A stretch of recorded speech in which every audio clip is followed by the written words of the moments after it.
Yes, good morning. Class we have in class number 36 problems continuations on the functions 3 marks problems allidive 20th problem starting ಅಲ್ಲಿ show that ಅಂತ print ಆಗೋಗಿದೆ. ಈ show that ಅಂದಾಗ ಹುಡುಗರು ತಪ್ಪರ್ಥ ಮಾಡ್ಕೊಂಡ್ಬಿಡ್ತಾರೆ. ಇದು ಅಂಟು prove ಮಾಡ್ಬೇಕು, ಇದು ಅಂಟು ಪ್ರೂವ್ ಮಾಡ್ಬೇಕು, ಇದು ಅಂಟು ಪ್ರೂವ್ ಮಾಡ್ಬೇಕನ್ನ. ಅಲ್ಲ, ಇಫ್ ಅದು ಶೋ ದಟ್ ಹೊಡೆದಾಗ್ಬಿಟ್ಟು ಇಫ್ ಮಾಡ್ಕೊಳ್ಳಿ ವರ್ಕ್ ಬುಕ್ಕಲ್ಲಿ. ಮತ್ತು ಶೋ ದಟ್ ಇಲ್ಲ ಸರ್, ಇದ್ರ ಮುಂದೆ ಬರಬೇಕು. ಈ ಶೋ ದಟ್ ತೆಗೆದುಬಿಟ್ಟು ಜಿ ಆಫ್ ಎಫ್ ಮುಂದೆ ಬಂದರೆ ಅದು ಕ್ವಶನ್ ಸರಿ ಹೋಗುತ್ತೆ. ನಾನು ಶೋ ದಟ್ ಅಲ್ಲಿ ಆಗ್ಬಿಟ್ಟೆ. ಎಸ್, ಏನು ಇರಲಿ ಪ್ಲೀಸ್. ಆಂಟು ಫಂಕ್ಷನ್ ಡೆಫಿನೇಷನ್ ನಿಮಗೆಲ್ಲರಿಗೂ ಗೊತ್ತು. ಇಲ್ಲಿ ಬರೀತಾ ಇದ್ದೇನೆ. F from A to B ಅಂತ ಇಟ್ಕೊಳ್ಳೋಣ. ಈಗ ಆಂಟು ಫಂಕ್ಷನ್ ಡಿಫೈನ್ ಮಾಡುವಾಗ for all Y belongs to B ಅಂತ ಯೂಸ್ ಮಾಡ್ತೀವಿ ನೋಡಿ. Range of F is equals to codomain of F is also correct procedure. But ಇಲ್ಲಿ ಹಂಗೆ ಮಾಡೋಕ್ಕಾಗಲ್ಲ, ಪ್ರೂಫ್ ಇವು. It is not a problem. There exist an x belongs to capital A such that F of X is equals to Y ಅಂತ prove ಮಾಡಿದಾಗ F is ಆಂಟು ಅಂತ ಹೇಳ್ತಾ ಇತ್ತು. ಇದೇ ಪ್ರೊಸೀಜರೇ ಎರಡು ಫಂಕ್ಷನ್ಸ್ಗೆ ಮಾಡಬೇಕು. ಅಂದರೆ ಸೇಮ್ ಪ್ರೊಸೀಜರ್ ಎರಡು ಫಂಕ್ಷನ್ಸ್ಗೆ ಬರ್ದಾಕೋದು ಸಾರ್ ಅನ್ನೋ ಡೌಟ್ ಬರುತ್ತೆ. ಖಂಡಿತವಾಗ್ಲಿಲ್ಲ, ಆಲ್ಫಾಬೆಟ್ಸ್ ಚೇಂಜ್ ಮಾಡಬೇಕಾಗುತ್ತೆ. ಇಲ್ಲಿ ಎ ಟು ಬಿ ಇದ್ದಾಗ ವೈ ಅಂಡ್ ಎಕ್ಸ್ ಯೂಸ್ ಮಾಡಿದ್ದೀವಿ. ಎಕ್ಸ್ಟ್ರಾ ಸಿ ಬರುತ್ತೆ. ಹಾಗಾದರೆ ನಿಮ್ಗೆ ಅಲ್ಟಿಮೇಟ್ ಆಗಿ ಇಷ್ಟೊತ್ತಿಗೆ ಐಡಿಯಾ ಬಂದ್ಬಿಟ್ಟಿರ್ತದೆ, ಓ ಝಡ್ ಇಂಟ್ರೊಡ್ಯೂಸ್ ಮಾಡ್ತಾರೆ. ಅಲ್ಲಿಗೆ ಝಡ್ ಹ್ಯಾಕ್ ಬಂತು ಅನ್ನೋದಕ್ಕೆ ಅರ್ಥ ಮಾಡಿಸಿದಾನೆ. ಸೆಟ್ ಸಿ ಎಂಟ್ರಿ ಕೊಟ್ಟಿದೆ. ಎರಡು ಸೆಟ್ಸ್ ಇರಬೇಕಾದ್ರೆ ಎರಡು ಆಲ್ಫಾಬೆಟ್ಸ್ ತೊಗೊಂತೀವಿ. ಮೂರನೇ ಸೆಟ್ ಎಂಟ್ರಿ ಕೊಟ್ಟಿದೆ, ಮೂರನೇ ಆಲ್ಫಾಬೆಟ್ ಬರುತ್ತೆ. ಹೌದಾ? ಇಲ್ಲಿ ನೋಡ್ಬೇಕೆಲ್ಲರೂ.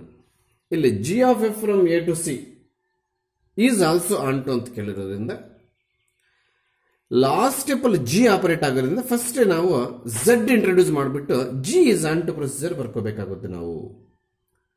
ಈಗ ಎಫ್ ಈಸ್ ಆಂಟು ತೋರಿಸ್ಬೇಕಾದ್ರೆ we are starting from set B, ಅದೇ ವೈ ಬಿಲಾಂಗ್ಸ್ ಟು ಬಿ ಅಂತ. ಈಗ ಜಿ ಬೇರೆ ಎಕ್ಸ್ಟ್ರಾ ಬರೋದು, ಎಕ್ಸ್ಟ್ರಾ ಏನು ಥರ್ಡ್ ಸೆಟ್ ಎಕ್ಸ್ಟ್ರಾ ಎಂಟ್ರಿ ಕೊಟ್ಟಿರೋದು ನಾವು ಥರ್ಡ್ ಆಲ್ಫಾಬೆಟ್ ಝಡ್ ಇಂಟ್ರೊಡ್ಯೂಸ್ ಮಾಡ್ಕೊಳ್ತೀವಿ. ಅದು ಯಾವ ರೀತಿ ಮಾಡ್ಕೋಬೇಕು ಅನ್ನೋದನ್ನ ಇಲ್ಲಿ ನೋಡಿ. ಇದು ಆನ್ಸರು ಗಿವನ್. ಇಫ್ ಅಂದರೆ ಕೊಟ್ಟಿದ್ದೀವಿ, ಯೂಸ್ ಮಾಡ್ಕೊಳ್ಳಿ ಅಂತ. ಗೊತ್ತಾಗ್ತಿದ್ಯಾ? Yes, given that G from B to C is onto. First ಇದಕ್ಕೆ ಹೋಗಿದ್ದೀನಿ ನಾನು. ಯಾವ್ದು ಬೇಕಾದ್ರೆ ತಗೊಳ್ಳಿ, ನೋ ಪ್ರಾಬ್ಲಮ್. ಯಾವ್ದು ಬೇಕಾದ್ರೆ ತಗೋಬೋದು. ಎಸ್, ಅಲ್ಲಿಗೆ for all Z belongs to C ಅಷ್ಟೇ ಅಲ್ವಾ. ಎರಡು ಆಲ್ಫಾಬೆಟ್ಸ್ ಇರ್ಬೇಕಾದ್ರೆ ಎರಡೇ ಲೆಟರ್ಸ್ ಯೂಸ್ ಮಾಡಿದೆ. ಮೂರನೇ ಆಲ್ಫಾಬೆಟ್ ಎಂಟ್ರಿ ಕೊಟ್ಟಿದೆ. ಅದಕ್ಕೋಸ್ಕರ ಎಗೆ ಎಕ್ಸ್ ತಗೊಂಡಿದ್ವಿ, ಬಿಗೆ ವೈ ತಗೊಂಡಿದ್ವಿ, ಸಿಗೆ 100% ಝಡ್ ತಗೊಳ್ಳೇಬೇಕು. Yes, there exist an a Y belongs to B such that same onto function definition ಆದರೆ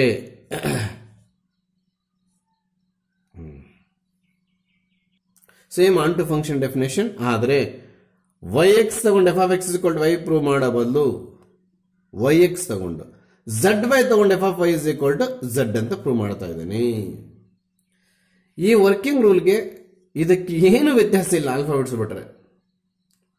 ಎಸ್, ಎಕ್ಸ್ಟ್ರಾ ನೆನ್ಪಿಟ್ಕೋಬೇಕಾಗಿರೋದು ಈ ಆಂಟು ಪ್ರೊಸೀಜರ್ ಜಿ ಇಂದ ಸ್ಟಾರ್ಟ್ ಮಾಡಬೇಕು ನೋಡಿ. ಫಸ್ಟ್ ಜಿ ಇಲ್ಲ ಎಫ್ ಇಂದ ಸ್ಟಾರ್ಟ್ ಮಾಡಿದ್ರೆ ಬರುತ್ತೆ. ಪ್ರಾಕ್ಟೀಸ್ ಮಾಡಿದ್ರೆ 2 ಸಲ ನೋಡಿದ್ರೆ ಬಂದ್ಬಿಟ್ರೆ ಮುಗಿದೋಯ್ತು. ಮತ್ತೆ ಇದೊಂದೇನ ಕೊಟ್ಟಿರ್ತಕ್ಕಂಥದ್ದು ಆಲ್ಸೋ ಅಂದರೆ ಅದು ಕೂಡ ಕೊಟ್ಟಿದ್ದಾರೆ.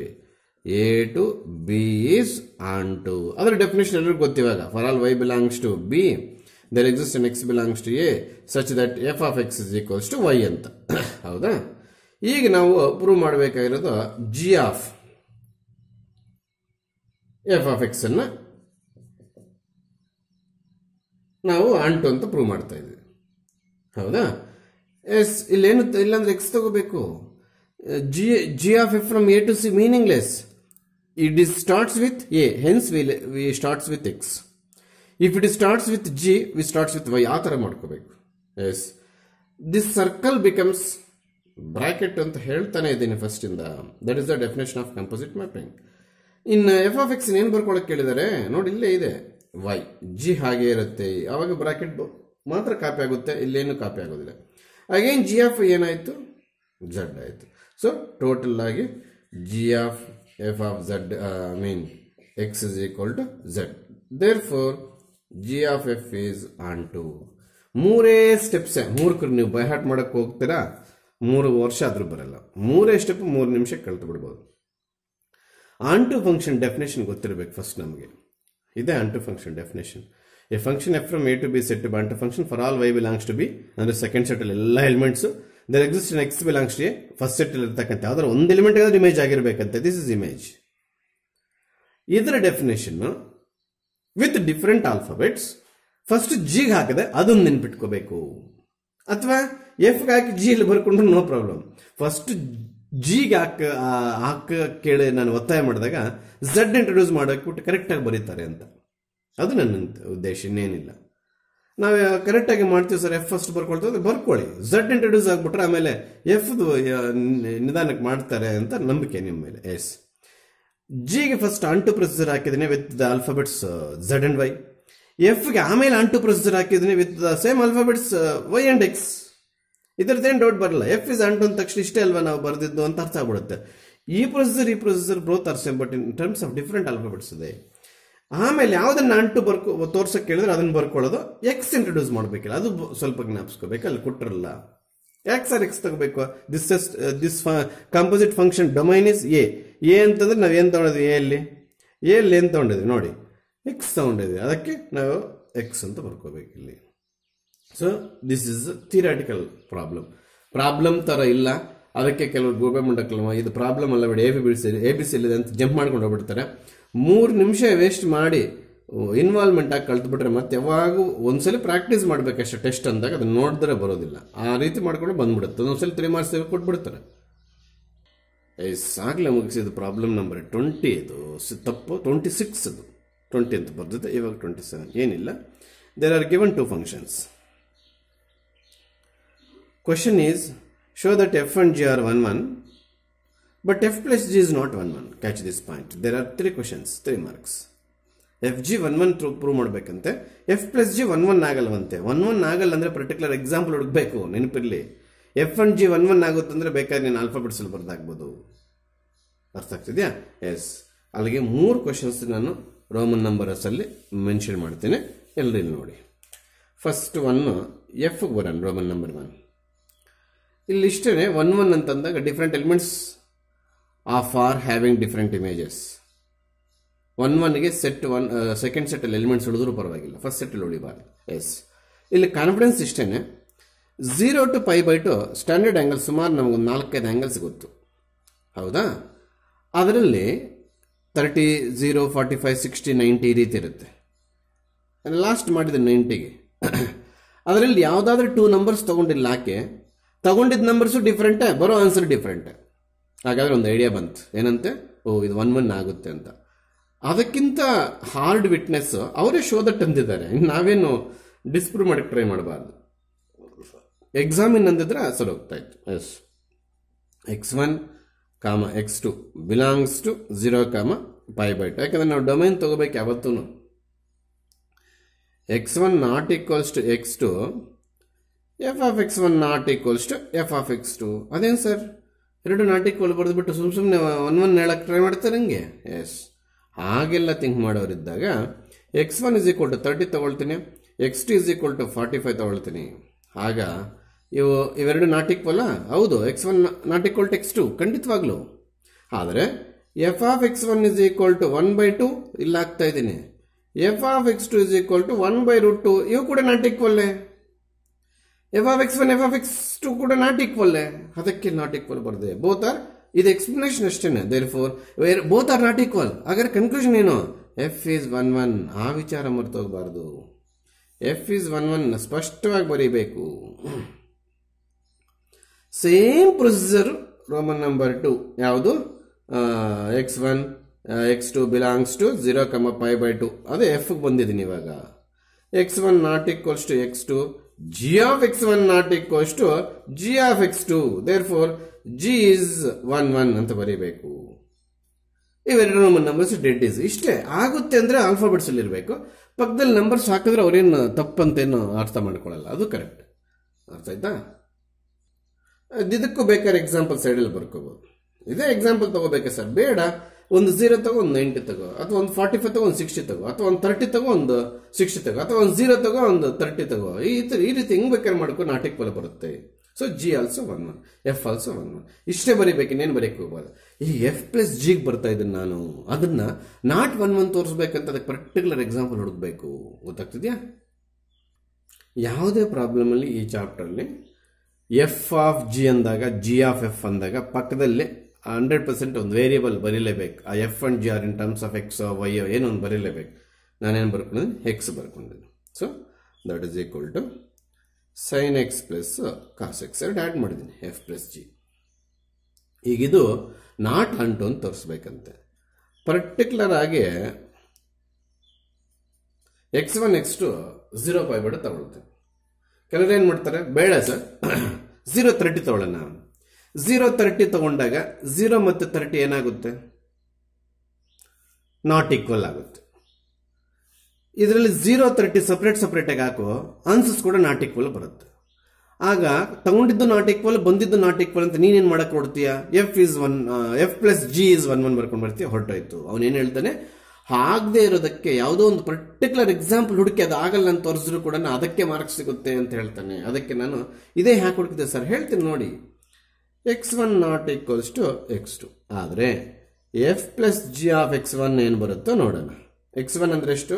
0. ಅಲ್ಲಿಗೆ ಸೈನ್ 0 ಪ್ಲಸ್ ಕಾಸ್ 0. ಆನ್ಸರ್ ಏನು ಬಂತು? 1 ಬಂತು. ಆಮೇಲೆ F plus G of x2 ಏನು ಬರುತ್ತೋ ನೋಡೋಣ. x2 ಎಷ್ಟು? π/2 ಅಂದರೆ ಸೈನ್ π/2. ಹೌದು, 1 ಹೆಂಗೆ ಬಂತು ಹೇಳಿಲ್ಲ ಮ್ಯಾಕ್ಸರು. ಸೈನ್ 0 0, ಕಾಸ್ 0 1, 0 ಪ್ಲಸ್ 1 1 ಹಂಗೆ. ಆಮೇಲೆ ಸೈನ್ π/2 ಕಾಸ್ π/2. ಸೈನ್ π/2 ಎಷ್ಟು? 1, ಕಾಸ್ π/2 0, 1 ಪ್ಲಸ್ 0 1. ತಗೊಂಡಿದ್ದೇನೋ ನಾಟ್ ಈಕ್ವಲ್, ಆದರೆ ಬಂದಿದ್ದೇನೋ ಈಕ್ವಲ್. ಏನು ಮಾಡ್ತೀಯಪ್ಪ ಈಗ? ಎಫ್ ಈಸ್ ನಾಟ್ 1 1 ಅಂತ ಬರೀತೀಯ. ಯಾಕೆ ಸರ್? ಇಲ್ಲಿ ನಾಟ್ ಈಕ್ವಲ್ ಇದೆ, ಇದು ಈಕ್ವಲ್ ಬರ್ತದೆ. ಸರ್ ಇದೇ ಯಾಕೆ ತಗೋಬೇಕು ಸರ್? ಅದೇ ಮೂರ್ಖತನ ಅಂತ ಕೇಳ್ತಿರೋದು. ನಿನ್ನ ಪ್ರಕಾರ ಹೋದರೆ ಪ್ರೂವ್ ಮಾಡಿಕ್ತೀಯಾ? ನಾನು ಫಸ್ಟಿಂದ ಹುಡ್ಕೊಳ್ತಾ ಇದ್ದೇನೆ. ನೀನು 100 ಎಕ್ಸಾಂಪಲ್ಸ್ ತಗೊಂಡು ಪ್ರೂವ್ ಮಾಡಿ 101 ನಾಟ್ ಎಕ್ಸಾಂಪಲ್ ಯಾರಾದ್ರೂ ಕರೆಕ್ಟ್ ಸಬ್ಜೆಕ್ಟ್ ತಂದು ಇಲ್ಲಿ ಕೋರ್ಸು ಡಿಸ್ಪ್ರೂವ್ ಮಾಡಿದ್ರೆ ಅದೇ ಕರೆಕ್ಟ್ ಆಗುತ್ತೆ. ಅಲ್ಲಿಗೆ ಫಾರ್ ಆಲ್ ಅಂತ ನಾನು ಎಲ್ಲ ಕಡೆನೂ ಫಾರ್ ಆಲ್ ಅಂತ ಸ್ಟಾರ್ಟ್ ಮಾಡಬೇಕು. ಮಾಡ್ದಿರಾ ನೋಡಿ, ಫಾರ್ ಆಲ್ ಬಿಲಾಂಗ್ಸ್ ಟು ಇದು ಮರೆತು ಬಿಟ್ಟಿದ್ದೀನಿ, 0, π/2 ಈ 2 ನಂಬರ್ಸು ಡೊಮೈನಲ್ಲಿ ತಗೊಂಡ್ರಂತೆ ಸರ್. ಫಾರ್ ಆಲ್ ಎಲ್ಲ ಈ x1 ಈ x2ನೆಲ್ಲ ಈ 0, π/2ನೆಲ್ಲ ಕಾಂಬಿನೇಷನ್ ಫಾರ್ ಆಲ್ ಏನೆಲ್ಲ ಇರುತ್ತಾ ಕಾಂಬಿನೇಷನ್ ಎಲ್ಲ ತಗೋಬೇಕು. ನೀನು ಇಲ್ಲಿ 0 ತಗೊಂಡಿಲ್ಲಿ 30 ತಗೊಂಡು ಸರ್ ಅದು ನಾಟ್ ಈಕ್ವಲ್ ಇದು ನಾಟ್ ಈಕ್ವಲ್ ಅಂದಾಗ ಫಾರ್ ಆಲ್ ಒಪ್ಪೋದಿಲ್ಲ. ಒಂದು ಕಾಂಬಿನೇಷನ್ ಮಾತ್ರ ತಗೊಂಡಿದ್ದೆ, ಎಲ್ಲ ಹುಡ್ಕುವಂಥದ್ದು. ಎಲ್ಲ ಹುಡ್ಕೋವಾಗ ಒಂದು ಎಕ್ಸಾಂಪಲ್ ಡಿಸ್ಪ್ರೂವ್ ಸಿಕ್ಕಿದ್ರು ಕೂಡ ಮುಗಿಯಿತು. ಏನು ಮುಗಿಯಿತು? F is not 1 1. ತುಂಬ ಅರ್ಥ ಮಾಡ್ಕೊಂಡ್ರೆ ತುಂಬ ಈಸಿ. ನಾವು ಬೈ ಹಾರ್ಟ್ ಮಾಡ್ತೀವಿ, ಟೆಸ್ಟ್ ಇದ್ದಾಗ ಓದ್ತೀವಿ ಅಂದರೆ ನೀವು 3 ವರ್ಷ ಆದರೂ ಕೂಡ ಬರೋದಿಲ್ಲ. ಇದು ಯಾವ ಕಾರಣಕ್ಕೂ ಓಪನ್ ಬ್ರಾಕೆಟ್ ಬರೀಬಾರ್ದು, ಕ್ಲೋಸ್ಡ್ ಬ್ರಾಕೆಟೇ ಬರೀಬೇಕು ನೋಡಿ. ಫಾರ್ ಆಲ್ ಬಿಡಂಗಿಲ್ಲ. x1 x2 for all x1 x2 belongs to domain ಅಂತ ಅದರ ಅರ್ಥ. Yes, there are 2 marks proofs are there. These are not numerical problems. ನಿಮ್ಗೊಂದು ವೀಕ್ನೆಸ್ ಇದೆ, ಆ ನ್ಯೂಮರಿಕಲ್ ಪ್ರಾಬ್ಲಮ್ಸ್ ಅಂತ ಯಾವಾಗ ಇರಲ್ವೋ, ಆಲ್ಫಾಬೆಟ್ಸಲ್ಲಿ ಯಾವಾಗ ಪ್ರೂಫ್ಸ್ ಇರುತ್ತೋ ಅದನ್ನು ಹೆಚ್ಚಾಗ್ಬಿಟ್ಟು ಹಾಕ್ತೀರಾ. ನೀವು ಬಿಟ್ಟ ಎಲ್ಲ ಮಕ್ಕಳು, ಬೇರೆ ಮಕ್ಕಳು ನ್ಯೂಮರಿಕಲ್ ಪ್ರಾಬ್ಲಮ್ಗಿಂತ ಈ ಪ್ರೂಫ್ಗಳೇ ಚೆನ್ನಾಗಿ ಕಳ್ತಾರೆ. ಯಾಕೆ ಸರ್? ಅಲ್ಲಿ ಸಣ್ಣ ಸಣ್ಣ ಟೆಕ್ನಿಕ್ ಇರುತ್ತೆ, ಆ ಟೆಕ್ನಿಕ್ ಕಲ್ತ್ಬಿಟ್ರೆ ಮತ್ತೆ ತಪ್ಪಾಗಕ್ಕೆ ಸಾಧ್ಯವೇ ಇಲ್ಲ. ಅದು ಬರ್ತಾಯ್ತಾ? ಮತ್ತಿನ್ನೊಂದು ವಿಚಾರ ಹೇಳಿದೆ, 28th ಪ್ರಾಬ್ಲಮ್ಮಲ್ಲಿ ಇಲ್ಲಿ ಕಾಂಪೋಸಿಟ್ ಸಿಂಬಲ್ ಮ್ಯಾಪಿಂಗ್ ಇದೆ. ಅದೇ ಮ್ಯಾಪಿಂಗ್ಸ್ ಇಲ್ಲಿ ಡಿಸ್ಟ್ರಿಬ್ಯೂಟ್ ಆಗಿದೆ. ಬೇಕಾದ್ರೆ ಕೆಲವರು composite of 3 functions is associative ಅಂತ ಕೂಡ ಅರ್ಥ ಮಾಡ್ಕೊಂಡಿರ್ತಾರೆ ಇಷ್ಟೊತ್ತಿಗೆ. ಹೌದು, ಅಸೋಸಿಯೇಟಿವ್ ಪ್ರಾಪರ್ಟಿದು. ಅಲ್ಲಿಗೆ 1 ಮಾರ್ಕ್ ನಿಮ್ಮ ಮೈಂಡಲ್ಲಿರಲೇ, ಥಿಯರಿಯಲ್ಲಿ ಏನೋ ಬರೋದು ಸಾಧ್ಯತೆಗಳು ಕಡಿಮೆ. ಕಾಂಪಿಟೇಟಿವ್ ಅಲ್ಲಿ ಏನಾದ್ರು whether the composite function of 2 functions is associative ಅಂದಾಗ ಖಂಡಿತವಾಗ್ಲೂ ಆಗುತ್ತೆ ಅಂತ ನೆನ್ಪಿಟ್ಕೊಳ್ಳಿ. ಮ್ಯಾಟ್ರಿಕ್ಸ್ ಮಲ್ಟಿಪ್ಲಿಕೇಶನ್ ಅಸೋಸಿಯೇಟಿವ್ ಇದ್ದಂಗೆ ಇಲ್ಲಿ ಕೂಡ ಅಸೋಸಿಯೇಟಿವ್ ಬಂದಿದೆ. ಆಮೇಲೆ ನಾನೀಗ ಆನ್ಸರ್ ಮಾಡಿಕೊಡ್ತೇನೆ 4 ಸ್ಟೆಪ್ಪಲ್ಲಿ. ಅದು 4 ಮುಗಿಸಿ ಉಳಿದಿರ್ತಕ್ಕಂಥ ಜಾಗ ಮತ್ತೆ ನೆಕ್ಸ್ಟ್ ಸೈಡು 29th ಪ್ರಾಬ್ಲಮ್ ಮೇಲಿರೋ ಜಾಗಕ್ಕೆ ನಾನು 2 ಪ್ರಾಬ್ಲಮ್ ಮರ್ತಿದ್ದೀನಿ, ಪ್ರಿಂಟಲ್ಲಿ ಹಾಕಿರುವ ಅದು ತೋರಿಸ್ತೀನಿ. Yes, these are all numerical problem, is are all not numerical problems. ನಿಮ್ಮ ವೀಕ್ನೆಸ್ಸು ಅವು ಇಂಥವು ನಮ್ಗೆ ಬರಲ್ಲ ಅನ್ನೋದು ಬಿಟ್ಟು ಫಸ್ಟು ಇಂಥವೇ ನಮ್ಗೆ ಚೆನ್ನಾಗಿ ಬರೋದು ಅನ್ನೋದು ಸ್ಟ್ರಾಂಗ್ ಸ್ಟೆಪ್ ಹಾಕಿ. ಈಗ ನಾನು ಏನು ಮಾಡ್ತಾ ಇದ್ದೀನಿ ನೋಡಿ, ಈಗ LHS ಫಸ್ಟ್ ಮಾಡ್ಕೊಂಡ್ಬಿಡ್ತೀನಿ. ಏನು ಮಾಡ್ತೀರಿ sir? H of G of, ನಾನು ಆವಾಗಲೇ ಹೇಳಿದೆ ಈ ಕಾಂಪೋಸಿಟ್ ಫಂಕ್ಷನ್ಸ್ ಅಲ್ಲಿ ಸುಮ್ಮನೆ ಅವರು HG ಅಂತ ಮೆನ್ಷನ್ ಮಾಡಿರ್ತಾರೆ. ಪ್ರೂಫ್ ಸ್ಟಾರ್ಟ್ ಮಾಡಕ್ಕೆ ಹೋದಾಗ ನಾವು ಈ ರೀತಿ ಬರ್ಕೋಬೇಕು ಅಂತ ಹೇಳಿದ್ದೀನಿ. ಗೊತ್ತಾಗ್ತಿದ್ಯಾ? ಎಸ್, ನಾನು ಒಂದೇ ಸ್ಟೆಪ್ಪಲ್ಲಿ ಒಂದೇ ಲೈನಲ್ಲಿ ಪ್ರೂವ್ ಮಾಡಕ್ಕೆ ಟ್ರೈ ಮಾಡ್ತೇನೆ. ನೀವು ಕೂಡ ನೋಟ್ಸಲ್ಲಿ ಅದೇ ರೀತಿ ಮಾಡ್ಕೋಬೇಕು. ಎಸ್, ಇಲ್ಲಿಂದ ಬರ್ತಾ ಇದ್ದೇನೆ ನಾನು. ಬೋರ್ಡ್ ನಮಗೆ ಬೇಕಾದಷ್ಟಿದೆ. LHS H of G of F X extra ತಗೋಬೇಕು. ನೋಡಿ, ಇಲ್ಲಿ ಎರಡೇ ಟರ್ಮ್ ಮುಗಿದೋಗುತ್ತೆ. ನಾನೀಗ ಬರೆಯಕ್ಕೆ ಹೋಗ್ತಿರೋ 2 ಸ್ಟೆಪ್ಪು ಔಟ್ಲೈನ್ ಫಸ್ಟ್ ಹೇಳ್ಬಿಡ್ತೇನೆ ನೋಡ್ರಿ. ಫಸ್ಟು ಈ ಮ್ಯಾಪಿಂಗ್ ಸಿಂಬಲ್ನ ಬ್ರಾಕೆಟ್ ಕನ್ವರ್ಟ್ ಮಾಡ್ತೇನೆ, ಆಮೇಲೆ ಈ ಮ್ಯಾಪಿಂಗ್ ಸಿಂಗಲ್ನ ಬ್ರಾಕೆಟ್ ಕನ್ವರ್ಟ್ ಮಾಡ್ತೇನೆ. ಅಲ್ಲಿಗೆ ಒಂದೊಂದು ಸ್ಟೆಪ್ಪಲ್ಲಿ ಒಂದೊಂದು ಬ್ರಾಕೆಟ್ ಕ್ರಿಯೇಟ್ ಮಾಡ್ತೇನೆ. ಅಲ್ಲಿಗೆ ಆನ್ಸರ್ ಮುಗಿದೋಯ್ತು. ನಿಮ್ಗೆ ಕೂಡ ಗೊತ್ತಿರ್ತಕ್ಕಂಥ ವಿಚಾರಣ ಅದು. ಎಸ್, ಏನ್ ಸರ್ ಅದು? H ಹಾಗೆ ಇಲ್ಲಿ. ಏನ್ ಮಾಡಿದ್ರೆ sir? What is the definition of this mapping? ಏನು ರಿಟರ್ನ್ ನಲ್ಲಿ ಬರೀಬೇಕಾರೆ, ರೈಟಿಂಗ್ ಅಲ್ಲಿ ಬರೀಬೇಕಾದ್ರೆ ಕಾಂಪೋಸಿಟ್ ಮ್ಯಾಪಿಂಗ್ ಸಿಂಬಲ್ ತೆಗೆದು ಬ್ರಾಕೆಟ್. ನಾವತ್ತು ಹೇಳಿದೆ ಸ್ಕ್ವೇರ್ ಬ್ರಾಕೆಟ್ ಆದ್ರೆ ಹಾಕ್ಬೋದು, ಓಪನ್ ಬ್ರಾಕೆಟ್ ಆದ್ರೆ ಹಾಕ್ಬೋದು ಅಂತ. ಆಲ್ರೆಡಿ ಇಲ್ಲಿ ಓಪನ್ ಬ್ರಾಕೆಟ್ ಇದೆ, ಅದಕ್ಕೆ ನಾನು ಸ್ಕ್ವೇರ್ ಬ್ರಾಕೆಟ್ ಹಾಕೊಂಡೆ. ಅಲ್ಲಿಗೆ ಫಸ್ಟ್ ಈ ಕಾಂಪೋಸಿಟ್ ಮ್ಯಾಪಿಂಗ್ ಸಿಂಬಲ್ ಏನ್ ಮಾಡ್ಕೊಂಡೆ? ಬ್ರಾಕೆಟ್ ಮಾಡ್ಕೊಂಡೆ. ಇನ್ನೆಷ್ಟು ಕಾಂಪೋಸಿಟ್ ಸಿಂಬಲ್ಸ್ ಇದೆ? ಇನ್ನ ಒಂದಿದೆ ಸರ್, ಹೌದಾ? ಅದನ್ನು ಕೂಡ H ಆಫ್, ಇದು ಹಾಗೆ ಇಲ್ಲಿ G ಆಫ್. ನೋಡಿ, ಈ ಕಾಂಪೋಸಿಟ್ ಸಿಂಬಲ್ ಮ್ಯಾಪಿಂಗ್ ಬಂದಿದ್ದಿ ಬ್ರಾಕೆಟ್ F ಆಫ್ X. ಅಲ್ಲಿಗೆ ಇಲ್ಲಿ 2 ಬ್ರಾಕೆಟ್ಸ್ ಕ್ಲೋಸ್ ಆಗಿದೆ, ಮತ್ತೆ 3ನೇ ಬ್ರಾಕೆಟ್ ಕ್ಲೋಸ್. ಯಾವುದು ಹೇಳ್ತೀನಿ ನೋಡಿ. ಈ ಬ್ರಾಕೆಟ್ ಇಲ್ಲೇ ಇದೆ, ಈ F of X square bracket ಒಳಗಡೆ ಇದೆ. ಈ ಕಾಂಪೋಸಿಟ್ ಸಿಂಬಲ್ ಒಂದು ಬ್ರಾಕೆಟ್ ಓಪನ್ ಆಗಬೇಕಲ್ಲ, ಅದು ಇಲ್ಲಿ ಓಪನ್ ಆಯ್ತು. F ಆಫ್ X ಸ್ಪೆಲ್ಲಿಂಗ್ ಆದ್ಮೇಲೆ ಓಪನ್ ಆಯ್ತು. ಇದನ್ನೇ ತೋರಿಸ್ತಾ ಇದ್ದೀನಿ ನೋಡಿ. ಬ್ರಾಕೆಟ್ಸ್ ಮಾರ್ಕ್ ಇರುತ್ತೆ ಸರ್, ಖಂಡಿತವಾಗ್ಲೂ ಇರುತ್ತೆ. ಹಾಗಾದ್ರೆ ಈಗ ನಾನು ಹೊಡಿಸ್ಬಿಟ್ಟಿದ್ದೇನು? The bracket which is corresponding to this mapping symbol. ಇನ್ನೆಲ್ಲ ಬ್ರಾಕೆಟ್ಸ್ ಹಂಗೆ ಇದೆ ನೋಡ್ಕೊಳ್ಬೇಕಾದ್ರೆ. ಈ ಬ್ರಾಕೆಟ್ ಇಲ್ಲಿದೆ ನೋಡಿ, F ಆಫ್ X ಇಲ್ಲೂ ಕ್ಯಾರಿ ಆಗಿದೆ. ಈ ಸ್ಕ್ವೇರ್ ಬ್ರಾಕೆಟ್ ಇಲ್ಲಿದೆ. ಈಗ ಈ ಸಣ್ಣ ಕಾಂಪೋಸಿಟ್, ಸಣ್ಣದೇನಲ್ಲ ಅದು, ಕಾಂಪೋಸಿಟ್ ಮ್ಯಾಪಿಂಗ್ ಸಿಂಬಲ್ ಸಣ್ಣದು ಓದಿರೋದಿಲ್ಲ, ಹಾಗೆ ಸುಮ್ಮನೆ ಯೂಸ್ ಮಾಡಿದೆ. ಅದಕ್ಕೆ ನಾವು ಇನ್ನೊಂದು ಬ್ರಾಕೆಟ್ ಹಾಕ್ತೀವಿ. ಸೊ ಅಲ್ಲಿಗೆ 1 2 3 ಬ್ರಾಕೆಟ್ಸ್ ಎಂಡ್ ಆಗಿದೆ. ಬ್ರಾಕೆಟ್ಸ್ಗೆ ಮಾರ್ಕ್ಸ್ ಇರೋದಿಲ್ಲಿ, ಮಾರ್ಕ್ಸ್ ಹೊರಟೋಗುತ್ತೆ. ಎಸ್, LHS ಅದು ಬಂತು. RHS ಬರೋಣ. ನೋಟ್ಸಲ್ಲಿ ಕೂಡ ಅಷ್ಟೇ, ಲಾಸ್ಟಿಂದ ಲಾಸ್ಟ್ಗೆ ಬರ್ಕೊಂಡು ತುಂಬ ಚೆನ್ನಾಗಿರುತ್ತೆ. 2 ಸ್ಟೆಪ್. RHS ಏನು? H of G of F. ಇದು ಫುಲ್ ಹಿಂಗ್ ಬರ್ಕೊಂಡಿರ್ತೀನಿ. ಯಾಕೆ ಸರ್? ಇದು ಆಫ್ X ಬರೀಬೇಕಾದ್ರೆ ಬರೀ F ಆಗೋಗುತ್ತೆ ಅಂತ ಇನ್ನೊಂದು ಬ್ರಾಕೆಟ್ ಹಾಕಿರ್ತೀನಿ. ಗೊತ್ತಾಗ್ತಿದ್ಯಾ? ಬೇಡ, ನಮ್ಗೆ ಬ್ರಾಕೆಟ್ಸ್ಗೆ ಮಾರ್ಕ್ಸ್ ಇರೋದ್ರಿಂದ ಮತ್ತೆ ಲಾಸ್ ಮಾಡ್ಕೊಂಡ್ಬಿಡ್ತೇವೆ. ಬೇಡ, ಎಕ್ಸ್ಟ್ರಾ ಬ್ರಾಕೆಟ್ ನಾವು ಹಾಕೊಳ್ಳೋದು ಬೇಡ. ಯಾಕಂದ್ರೆ ಬ್ರಾಕೆಟ್ಗೆ ನಾವು ಮಾರ್ಕ್ಸ್ ಇರ್ತಕ್ಕಂಥದ್ದು. ಬಟ್ ಎಕ್ಸ್ಟ್ರಾ X ತಗೋಬೇಕು ಅನ್ನೋದು ಎಲ್ಲರ ಗಮನಲ್ಲಿ ಇರಲಿ. ಗೊತ್ತಾಗ್ತಿದ್ಯಾ? ಎಸ್, ಇಲ್ಲಿ ಎಷ್ಟು ಮ್ಯಾಪಿಂಗ್ ಸಿಂಬಲ್ಸ್ ಇತ್ತು? 2. ಅದಕ್ಕೆ ನಾವು ಒಂದೊಂದು ಸ್ಟೆಪ್ ಅಲ್ಲಿ ಒಂದೊಂದು ಬ್ರಾಕೆಟ್ ಇಂಟ್ರೊಡ್ಯೂಸ್ ಮಾಡಿದ್ರೆ ಆನ್ಸರ್ ಬಂದ್ಬಿಡ್ತು. ಇಲ್ಲಿ ಕೂಡ ಎಷ್ಟು ಇಲ್ಲೊಂದು ಪಾಯಿಂಟ್ ಕ್ಯಾಚ್ ಮಾಡಿ. ಆಚೆ ಇರೋ composite mapping symbol first bracket entry ಕೊಡ್ತು, ಹೌದಾ? ಬ್ರಾಕೆಟ್ ಔಟ್ಸೈಡ್ ಇರ್ತಕ್ಕಂಥ ಮ್ಯಾಪಿಂಗ್ ಸಿಂಬಲ್ಗೆ ಫಸ್ಟ್ ಬ್ರಾಕೆಟ್ ಹಾಕಿದ್ವು. ಹಾಗಾದ್ರೆ ಇಲ್ಲಿ ಬ್ರಾಕೆಟ್ ಔಟ್ಸೈಡ್ ಇರ್ತಕ್ಕಂಥ ಫಸ್ಟ್ ಮ್ಯಾಪಿಂಗ್ ಯಾವುದು? ಇದು. ಅಂದ್ರೆ ಈಗ H ಆಫ್ G ಹಾಗೆ ಇಟ್ಕೊಂಡು F ಆಫ್ X ಗೆ ಬ್ರಾಕೆಟ್ ಹಾಕಬೇಕು. ಏನಾಯ್ತು? ಇದು ಈ ಮ್ಯಾಪಿಂಗ್ ಸಿಂಬಲ್ ಏನಾಯ್ತು? ಬ್ರಾಕೆಟ್ ಸಿಂಬಲ್ ಬಂತು. ಆ ಮ್ಯಾಪಿಂಗ್ ಡೆಫಿನೇಷನ್ ಹೇಳೋದೇ ಹಾಗೆ ನಾವು.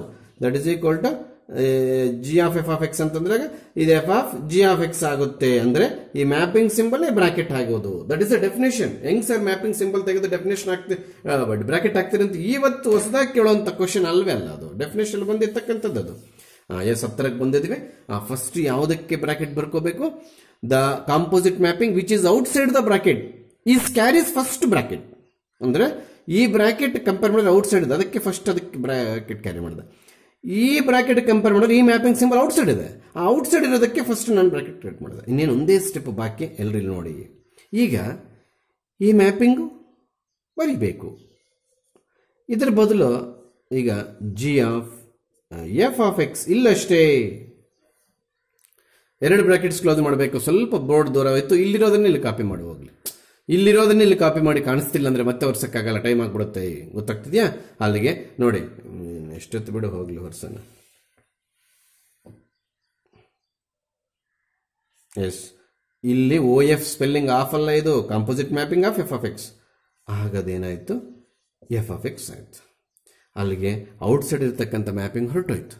ಈಗ ಒಳಗಡೆ ಇರ್ತಕ್ಕಂಥ ಮ್ಯಾಪಿಂಗ್ಗೆ ಬ್ರಾಕೆಟ್ ಹಾಕೋಣ. ಆ ಪ್ಲೇಸ್ಗೆ ಎಕ್ಸಾಕ್ಟಾಗಿ ಹಾಕೋದಷ್ಟೇನೆ G of F of X. ನೋಡಿ ಇಲ್ಲಿ ಎಷ್ಟು ಬ್ರಾಕೆಟ್ಸ್ ಕ್ಲೋಸ್ ಆಗಿದ್ರೆ ಅಷ್ಟೇ ಬ್ರಾಕೆಟ್ಸ್ ಇಲ್ಲಿ ಕೂಡ ಕ್ಲೋಸ್ ಆಗಬೇಕು. ಇದೇನಿದು ಎಲ್ ಎಚ್ ಎಸ್, ಇದು ಆರ್ ಎಚ್ ಎಸ್. ಮತ್ತೆ ಇಲ್ಲಿ ಶೋ ದಟ್ ತೆಗೆದುಬಿಟ್ಟು ಈ ಶೋ ದಟ್ ತೆಗೆದುಬಿಟ್ಟು ಇದೊಂದ್ಸಲಿ ಕಾಪಿ ಮಾಡಿಬಿಟ್ರೆ ಕನ್ಕ್ಲೂಷನ್ ಮುಗಿದೋಯ್ತು. ಗೊತ್ತಾಗ್ತಿದ್ಯಾ ಸರ್? 28 ಅಂತದ್ದೇ ಪ್ರಾಬ್ಲಮ್ಸ್ 2 ಬಿಟ್ಟಿದ್ದೀನಿ ಅಂತ ಇದ್ರಿ. ಎಲ್ಲಿ ಬರ್ಕೋಬೇಕು ಸರ್? ಈಗ ನಾವು ಪೇಜ್ ನಂಬರ್ 39 ಇದ್ದೀವಿ, ನಿಜನಾ? 39 ನನಗೆ ತಿಳಿದ ಮಟ್ಟಿಗೆ ಅರ್ಧ ಪೇಜ್ ಖಾಲಿ ಇದೆ. ಅರ್ಧ ಪೇಜ್ ಬೇಕಾ ಇದು? ಜಸ್ಟ್ ನೀನು ಬೇಕಾದ್ರೆ ಇಂಡಿವಿಜುವಲ್ ಆಗಿ ಮಾಡಿದ್ರು ಕೂಡ 4 ಲೈನ್, ನಾನು 2 ಲೈನ್ ಮುಗಿಸಿದ್ದೀನಿ. ನೀನು ಇಂಡಿವಿಜುವಲ್ ಆಗಿ ಮಾಡ್ಕೊಂಡು ಹಿಂಗೆ ಮಾಡ್ಕೊಂಡ್ರೆ ಅದು ಒಳ್ಳೆಯದು. ವ್ಯಾಲ್ಯೂಯೇಷನ್ ಮಾಡೋನ್ಗೆ ಈಸಿ ಇರುತ್ತೆ. ಈ ಮಾರ್ಜಿನಿಂದ ಹಿಡಿದು ಲಾಸ್ಟ್ವರೆಗೆ ಮಾಡ್ಕೊಳ್ಳಿ ದಯವಿಟ್ಟು. ಪ್ರೆಸೆಂಟೇಷನ್ ಆಫ್ ಆನ್ಸರ್ಸ್ ಕೂಡ ಇಂಪಾರ್ಟೆಂಟ್. ಕರೆಕ್ಟ್ ಆನ್ಸರ್ಸ್ ಮಾಡೋದೊಂದೇ ಅಲ್ಲ. ಈಗ ನಾನು 28 ಕೆಳಗಡೆ 28 ರೋಮನ್ ನಂಬರ್ 1 ರೋಮನ್ ನಂಬರ್ 2 ಅಂತ ತೋರಿಸ್ತೀನಿ. ಅಂದರೆ ಕ್ವಶನ್ನೇ ಪ್ರಿಂಟ್ ಆಗಿಲ್ಲ, ಮಿಸ್ ಆಗ್ಬಿಟ್ಟೆ ನೋಟ್ಸಲ್ಲಿ. ಅದು ಕ್ವಶನ್ ಬರೀತೀನಿ. ಇದು ಆನ್ಸರ್ ಮಾಡ್ಕೊಂಡಿದ್ದಾದ್ಮೇಲೆ ಅದು ಆನ್ಸರ್ ಮಾಡಬೇಕಾಗುತ್ತೆ. ವಿತೌಟ್ ಕನ್ಕ್ಲೂಷನ್ ನೋ ಮಾರ್ಕ್ಸ್ ಅಂದ್ರೆ ಸರ್ ದೇರ್ ಫೋರ್ ಮತ್ತೆ ಇದು ಬರೀಬೇಕಿಲ್ಲಿ. ಇದನ್ನು ತಗೊಂಡು ಬಂದು ಇಲ್ಲಿ ಬರೆಯೋದಷ್ಟೇ, ಶೋ ದಟ್ ಹೊಡ್ಸಾಕಿದ್ದಾನೆ ಅಷ್ಟೇ. Without conclusion there is no mark. ಇವಾಗ ಹೇಳ್ತಾ ಇದ್ದೀನಿ, ಕೊಟ್ಟರು 1 ಮಾರ್ಕ್ ಕಟ್ ಮಾಡ್ಕೊತಾನೆ. ಕ್ವಶನ್ ಸ್ಪಷ್ಟವಾಗಿ ಬರೆದಿದ್ದೀನಿ. ನೀವು ನೋಟ್ಸಲ್ಲೇ 2 ರೋಮನ್ ನಂಬರ್ಸ್ ಒಂದೇ ಹತ್ರ ಬರೀರಿ ಆಫ್ಟರ್ 28th ಪ್ರಾಬ್ಲಮ್. ಯಾಕಂದರೆ 28th ಪ್ರಾಬ್ಲಮ್ಗೆ ನಾನು ಸ್ಪೇಸ್ ಜಾಸ್ತಿ ವೇಸ್ಟ್ ಮಾಡಿಲ್ಲ. 28th ಪ್ರಾಬ್ಲಮ್ ಅರ್ಧ ಪೇಜಲ್ಲಿದೆ. ಸಾಕಾಗಿಲ್ಲ ಅಂದರೆ ಬ್ಯಾಕ್ ಸೈಡ್ ಕೂಡ 4 ಲೈನ್ ಸಿಗುತ್ತೆ, ಎಕ್ಸ್ಟ್ರಾ ಸೇರಿಸಿದ್ದೀನಿ. ಇಲ್ಲಿ ರೋಮನ್ ನಂಬರ್ 1 ಬೇಡ, 2 ಇಲ್ಲೇ ಇದೆ. ನೀವು ನೋಟ್ಸಲ್ಲಿ ಈ ರೀತಿ ಮಾಡಬಾರ್ದು. ನೀನು ಒಂದೇ ಹತ್ರ ಬರೆದುಬಿಟ್ಟು ಒಂದಾದ್ಮೇಲೆ ಒಂದು ಆನ್ಸರ್ ಮಾಡಬೇಕು. ಎಸ್, ಅದೇ ರೀತಿನೇ. ಹೇಗೆ ಸರ್ ಆನ್ಸರ್ ಸ್ಟಾರ್ಟ್ ಮಾಡಿದ್ದೀನಿ? ಎಲ್ ಎಚ್ ಎಸ್ಗೆ ಹೋಗಿದ್ದೀನಿ, ಎಕ್ಸ್ಪೆಷಲಿ ಫಸ್ಟ್ ಎಲ್ ಎಚ್ ಎಸ್ಗೆ ಹೋಗಿದ್ದೀನಿ. F plus G of H, X ತಗೊಳ್ಳೇಬೇಕು ಅಂತ ಹೇಳ್ತಾ ಇದ್ದೀನಿ. ಇಲ್ಲಿ ಎಕ್ಸ್ ತಗೊಳ್ಳೇಬೇಕು ಅಂತ ಹೇಳ್ತಾ ಇದ್ದೀನಿ. ಪ್ರತಿಯೊಂದು ಈ ಟೈಪ್ ಪ್ರೂಫಲ್ಲಿ ಎಕ್ಸ್ ಕೊಟ್ಟಿರಲ್ಲ, ನಾವೇ ತಗೋಬೇಕು. ಇದಕ್ಕೇನು ಪ್ರಾಬ್ಲಮ್ ಹೊಸದಾಗಿ ಏನು ತಗೊಂತ ಇಲ್ಲ. ಎಲ್ಲರಿಗೂ ಗೊತ್ತು ಇಲ್ಲಿರ್ತಕ್ಕಂಥದ್ದು ಒಂದೇ ಮ್ಯಾಪಿಂಗ್ ಸಿಂಬಲ್. ಆವಾಗಲೇ ಪ್ರೂಫಲ್ಲಿ 2 ಮ್ಯಾಪಿಂಗ್ ಸಿಂಬಲ್ ಇತ್ತು ಸರ್, 2 ಬ್ರಾಕೆಟ್ ಕ್ರಿಯೇಟ್ ಮಾಡಿದ್ರು. ಈಗ ಇಲ್ಲಿ ಫಸ್ಟ್ ಬ್ರಾಕೆಟ್ ಕ್ರಿಯೇಟ್ ಮಾಡ್ತಾರೆ ಸರ್, 100% ಇಸ್ ಈಕ್ವಲ್ಸ್ ಹಾಗೆ ಮೇಂಟೈನ್ ಮಾಡಿ ಅಷ್ಟೇ. ಏನಪ್ಪ ಮಾಡಿದೆ? ಮ್ಯಾಪಿಂಗ್ ಸಿಂಬಲ್ ತೆಗೆದು ಬ್ರಾಕೆಟ್ ಸಿಂಬಲ್ ಹಾಕಿದೆ. ಇದೆಲ್ಲರಿಗೂ ಗೊತ್ತಿರ್ತಕ್ಕಂಥ ವಿಚಾರ. ಆಮೇಲೆ ಡಿಸ್ಟ್ರಿಬ್ಯೂಟಿವ್ ಪ್ರಾಪರ್ಟಿ ನಿಮ್ಗೆ ಗೊತ್ತೇ ಇರುತ್ತೆ. ಇದು ಇಂಟು ಸಿಂಬಲ್ ಅನ್ಕೊಳ್ಳೋಣ, ಸಾರಿ ಇಂಟು ಬರಲ್ಲ, ಫಂಕ್ಷನ್ ಇಂಟು ಫಂಕ್ಷನ್ ಅಲ್ಲ, ಇದು composite function of sum of 2 functions into product. ಮತ್ತೆ ಪ್ರಾಡಕ್ಟ್ ಅಂತ ಯೂಸ್ ಮಾಡೋದು ತಪ್ಪಾಯಿತು. The composition of sum of 2 functions with 3rd function is the correct subject. ಅಲ್ಲಿಗೆ ಇಂಟು ಅನ್ಕೋಬಾರ್ದು. Distributive S F of H of X ಭಾಗ 1ಕ್ಕಿಟ್ಟೆ G of H of X. ನೋಡಿ ಇಲ್ಲಿ ಇನ್ನೊಂದು ಬ್ರಾಕೆಟ್ ಕ್ಲೋಸ್ ಮಾಡಬೇಕು. ಏನು ಮಾಡಿದೆ? ಈ ಹೆಚ್ ಆಫ್ ಎಕ್ಸ್ ಅನ್ನ ಎಫ್ಗೆ ಜಿಗೆ ಸಪ್ರೇಟ್ ಮಾಡೋದೆ. ಹೌದಾ? ಎಸ್. ಇಲ್ಲಿ how many brackets are they? ಇಲ್ಲಿ ಎಫ್ಗೊಂದು ಬ್ರಾಕೆಟ್ ಇದೆ, ಹೆಚ್ ಆದ್ಮೇಲೆ ಒಂದು ಬ್ರಾಕೆಟ್ ಇದೆ. ಅದಕ್ಕೆ F of H of x. X ಇಲ್ವಲ್ಲ ಸರ್? ಅಂದರೆ ಕ್ವಶನ್ನಲ್ಲಿ ರೋಮನ್ ನಂಬರ್ 1 ಅಲ್ವಾ ಇದು? ಹಾಗಾದರೆ ಇಲ್ಲಿ ಪ್ಲಸ್ ಬರಬೇಕು, ಈ ಪ್ಲಸ್. ಹೌದಾ ಸರ್? ಎಚ್ ಆಫ್ ಎಕ್ಸ್ ಕ್ವಶನಲ್ಲಿ ಕೊಟ್ಟಿದ್ರೆ ಈ ರೀತಿ ನೀನು ಎಕ್ಸ್ ಬರಿ, ಕ್ವಶನಲ್ಲಿ ಕೊಟ್ಟಿಲ್ಲ ಅಂದರೆ ನೀನು ಎಕ್ಸ್ ಬರೆಯಕ್ಕೆ ಹೋಗ್ಬೇಡ. ಆಮೇಲೆ how many brackets are there? ಇಲ್ಲೊಂದು ಬ್ರಾಕೆಟ್ ಇದೆ, ಇಲ್ಲೊಂದು ಬ್ರಾಕೆಟ್ ಇದೆ. ಅಲ್ಲಿಗೆ ಜಿ ಆಫ್ ಈ ಬ್ರಾಕೆಟ್ಗೆ ಈ ಮ್ಯಾಪಿಂಗ್ ಸರ್ಕಲ್. ಗೊತ್ತಾಗ್ತದೆಯಾ? ಇಲ್ಲ? ಎಸ್. ಈಗ ಈ ಮೇನ್ ಬ್ರಾಕೆಟ್ ಮತ್ತೆ ಎಚ್ ಇಲ್ಲಿದೆ, ಎಚ್ಗೆ ಒಳಗೆ ಬ್ರಾಕೆಟ್ ಏನು ಮತ್ತೆ ಮ್ಯಾಪಿಂಗ್ ಏನು ಅವಶ್ಯಕತೆ ಏನು ಬರೋದಿಲ್ಲ. ಹಾಗೆ ಆದರೆ ಅಕಸ್ಮಾತ್ ಏನಾದರೂ ಅವನು ಸ್ಕೀಮ್ ಆಫ್ ವ್ಯಾಲ್ಯೂಯೇಷನಲ್ಲಿ ಗೊತ್ತಾಯ್ತಿದ್ದು ಎಕ್ಸ್ ಎಲ್ಲ ಆಯ್ತು ಸರ್, ಬೇಕಾದ್ರೆ ಬರ್ಕೊಳಂಗಿದ್ರೆ ಇಲ್ಲಿ ಆಚೆ ಕಡೆ ಬರ್ಕೋ, ಯಾರು ಬೇಡ ಅಂತಂದ್ರು. ಅದನ್ನು ಬೇಕಾದ್ರೆ ಬರೀತೀನಿ. F of H of X ಇಲ್ಲಿ ಬಂದಿರ್ತಕ್ಕಂಥದ್ದು plus G of bracket becomes ಮತ್ತೆ ವಾಪಸ್ ಮ್ಯಾಪಿಂಗ್ ಸಿಂಬಲ್ ಹೆಂಗೆ ಬ್ರಾಕೆಟ್ ಮಾಡ್ತೀವೋ ಬ್ರಾಕೆಟ್ ಸಿಂಬಲ್ನ ಮತ್ತೆ ವಾಪಸ್ ಹಂಗೆ ಹೆಚ್ ಎಕ್ಸ್ನ ಆಚೆ ಬರೀತೀನಿ. ಸರ್ ನಮ್ಮ ಪ್ರೂಫಲ್ಲಿ ಎಕ್ಸ್ ಇಲ್ವಲ್ಲ ಸರ್ ಅಂದರೆ ನೆಕ್ಸ್ಟ್ ಸ್ಟೆಪ್ ತೆಗೆದಾಕೋದನ್ನು ಎಫ್ ಆಫ್ ಎಚ್ ಎಕ್ಸ್ ತೆಗೆದಾಕೋದನ್ನು ಬರೆಯೋದು.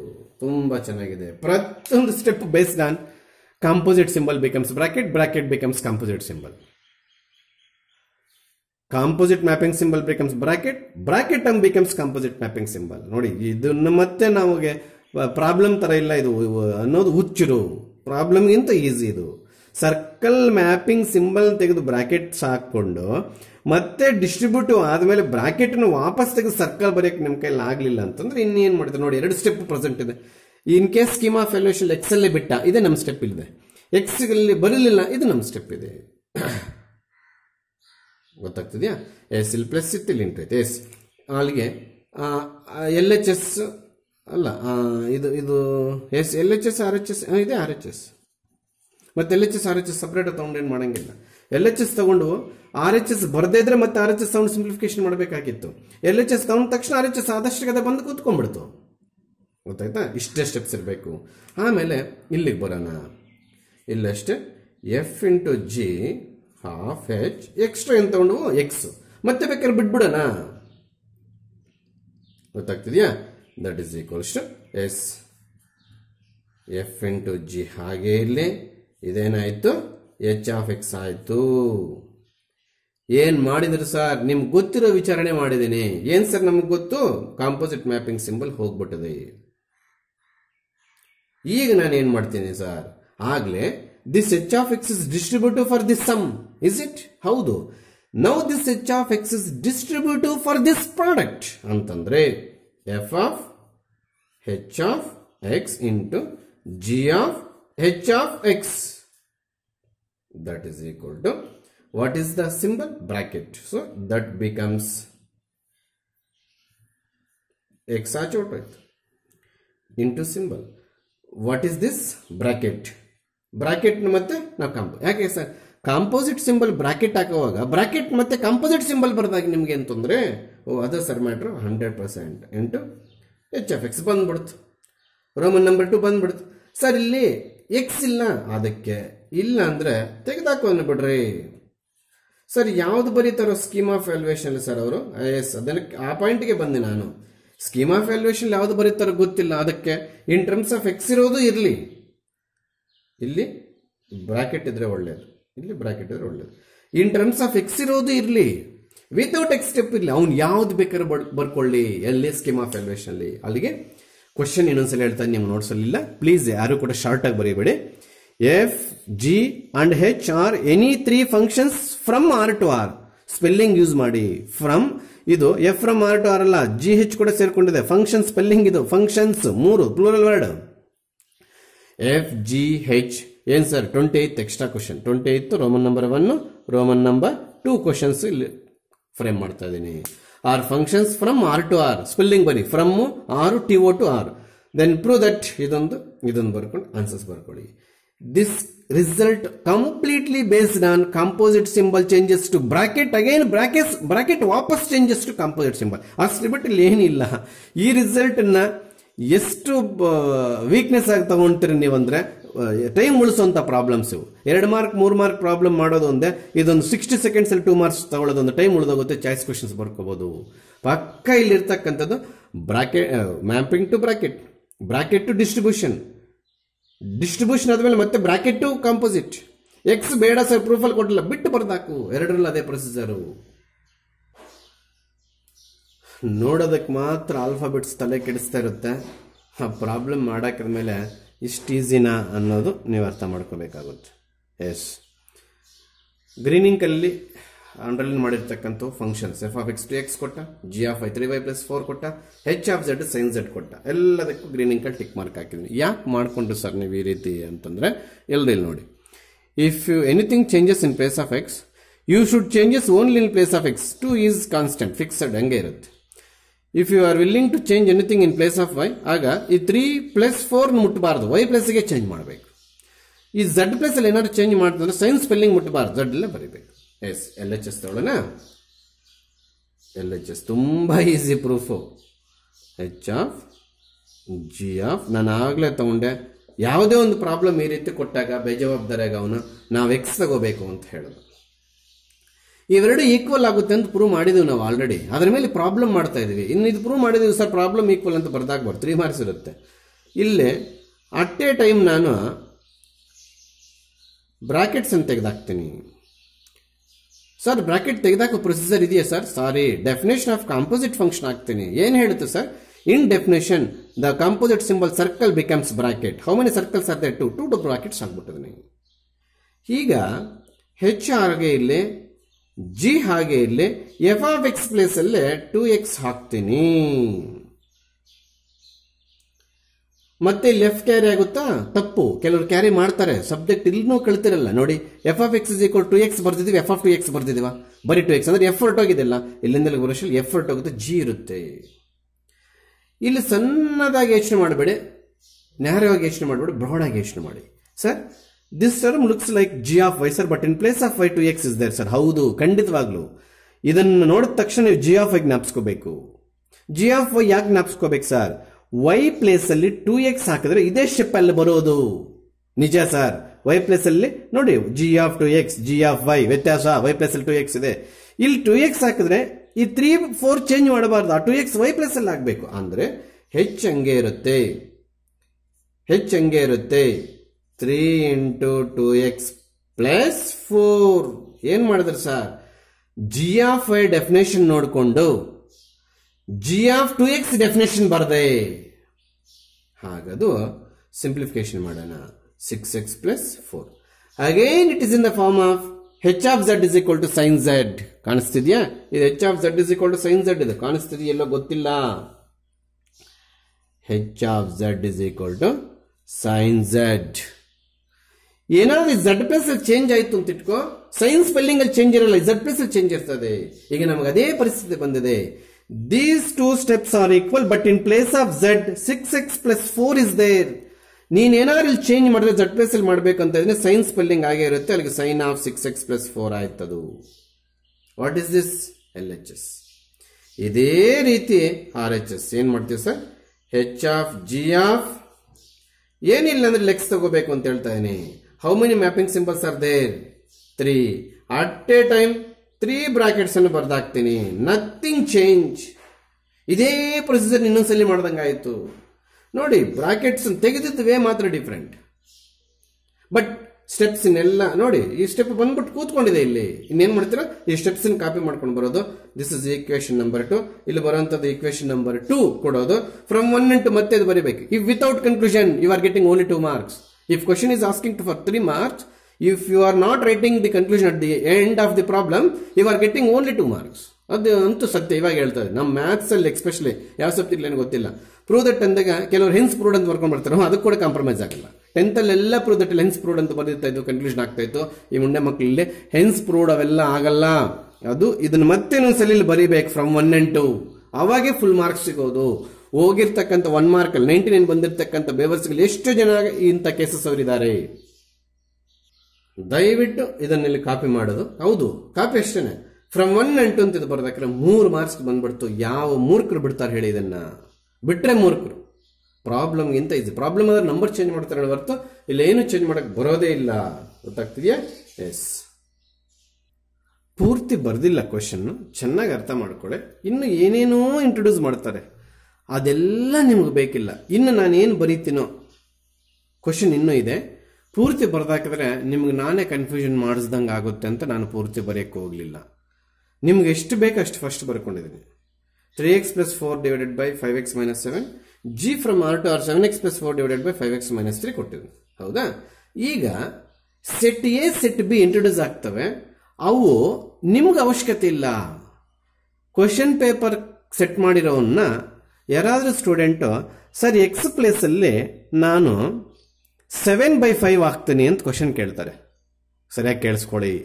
7/5 ಎಕ್ಸ್ ಪ್ಲೇಸ್ ಅಲ್ಲಿ 7/5 ಹಾಕಿದಾಗ by 5 into 5 ಕ್ಯಾನ್ಸಲ್, 7 ಉಳಿತದೆ. 7 - 7 0. ಟೋಟಲ್ ಆಗಿದ್ದು 0 ಹಾಕ್ಬಿಟ್ರೆ ನೀವು ಹೆಂಗ್ sir F of g of F find out ಮಾಡ್ತೀರಾ ಅನ್ನೋ ಕ್ವಶನ್ಗೆ ಅವನು ಇಲ್ಲಪ್ಪ ಈ ಸೆಟ್ ಅಲ್ಲಿ ಎಫ್ ಅನ್ನು ಡಿಫೈನ್ ಮಾಡ್ಬೇಕಾದ್ರೆ ಏನ್ ಸೆಟ್ ತಗೊಂತೀವೋ ಆ ಸೆಟ್ ಅಲ್ಲಿ ಎಕ್ಸ್ ಪ್ಲೇಸ್ ಅಲ್ಲಿ 7/5 ಆಗಬಾರ್ದು ಅಂತ ನೆಕ್ಸ್ಟ್ ಕೊಡ್ತಾನೆ.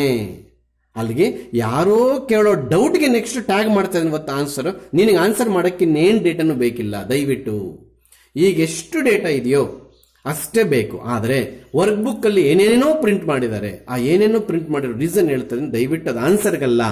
ಇನ್ಯಾಕೆ ಸರ್? ಸಪೋಸ್ ಇಲ್ಲಿಗೆ ಬರೋಣ ಸರ್. ಎಕ್ಸ್ ಪ್ಲೇಸ್ ಅಲ್ಲಿ 3/7 ಹಾಕ್ತೀನಿ ಸರ್. 3/5 ಹಾಕ್ತೀನಿ ಸರ್, 7 ಅಲ್ಲ 5. 3/5 ಹಾಕಿದಾಗ by 5 cancel, into 5/5 cancel, 3 minus 0 ಬರುತ್ತೆ ಸರ್. ಜಿ ಡಿಫೈನ್ ಆಗಲ್ಲ, ಮತ್ತೆ ಯಾಕೆ? ಅದಕ್ಕೆ ಅವನು ಇಲ್ಲಪ್ಪ ಇಲ್ಲಿ 3/5 ತೆಗೆದಾಕ್ತಿದ್ದೀನಿ ನೋಡಿ ಕೆಳಗಡೆ ಅಂತ ಎಕ್ಸ್ಪ್ಲೈನ್ ಮಾಡ್ತಾನೆ.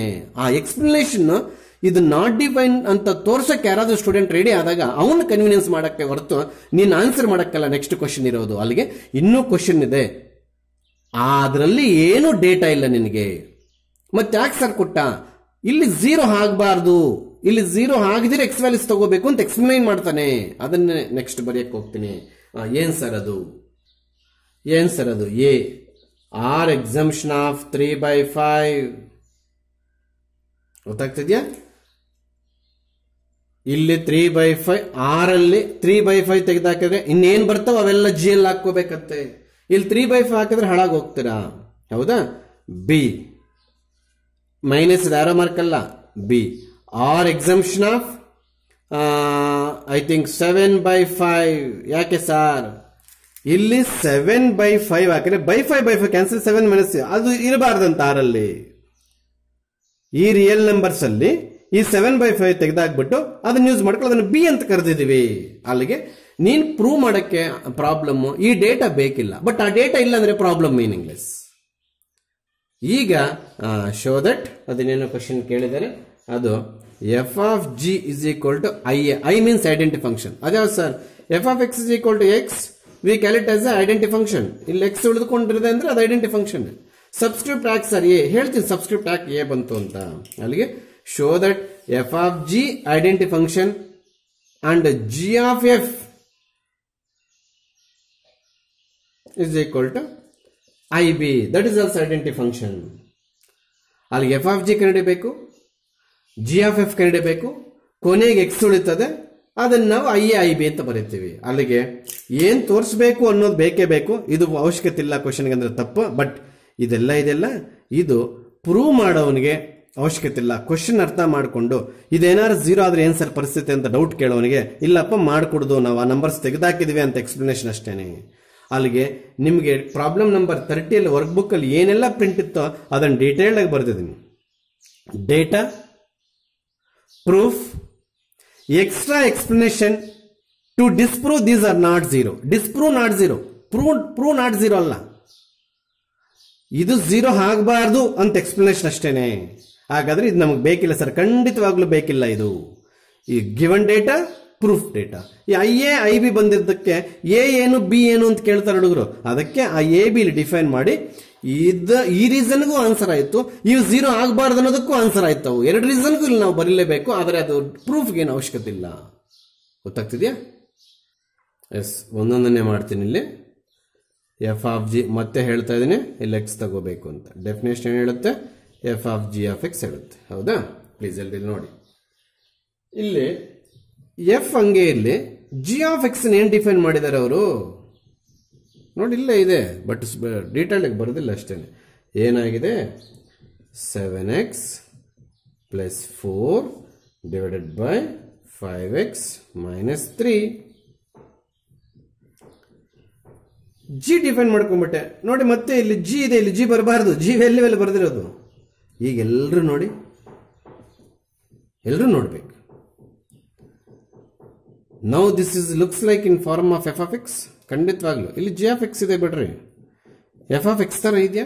ಹೌದು ಸರ್, ಬಟ್ ಎಕ್ಸ್ ಪ್ಲಸ್ ಅಲ್ಲಿ ಏನೋ ದೊಡ್ಡ ನಂಬರ್ ಇದೆ ಸರ್. ಅದನ್ನೇ ನೀವು ಕೂಡ ದೊಡ್ಡ ನಂಬರು ಈ ಎಕ್ಸ್ ಪ್ಲಸ್ ಅಲ್ಲಿ ಮಾತ್ರ ಚೇಂಜ್ ಮಾಡಿ.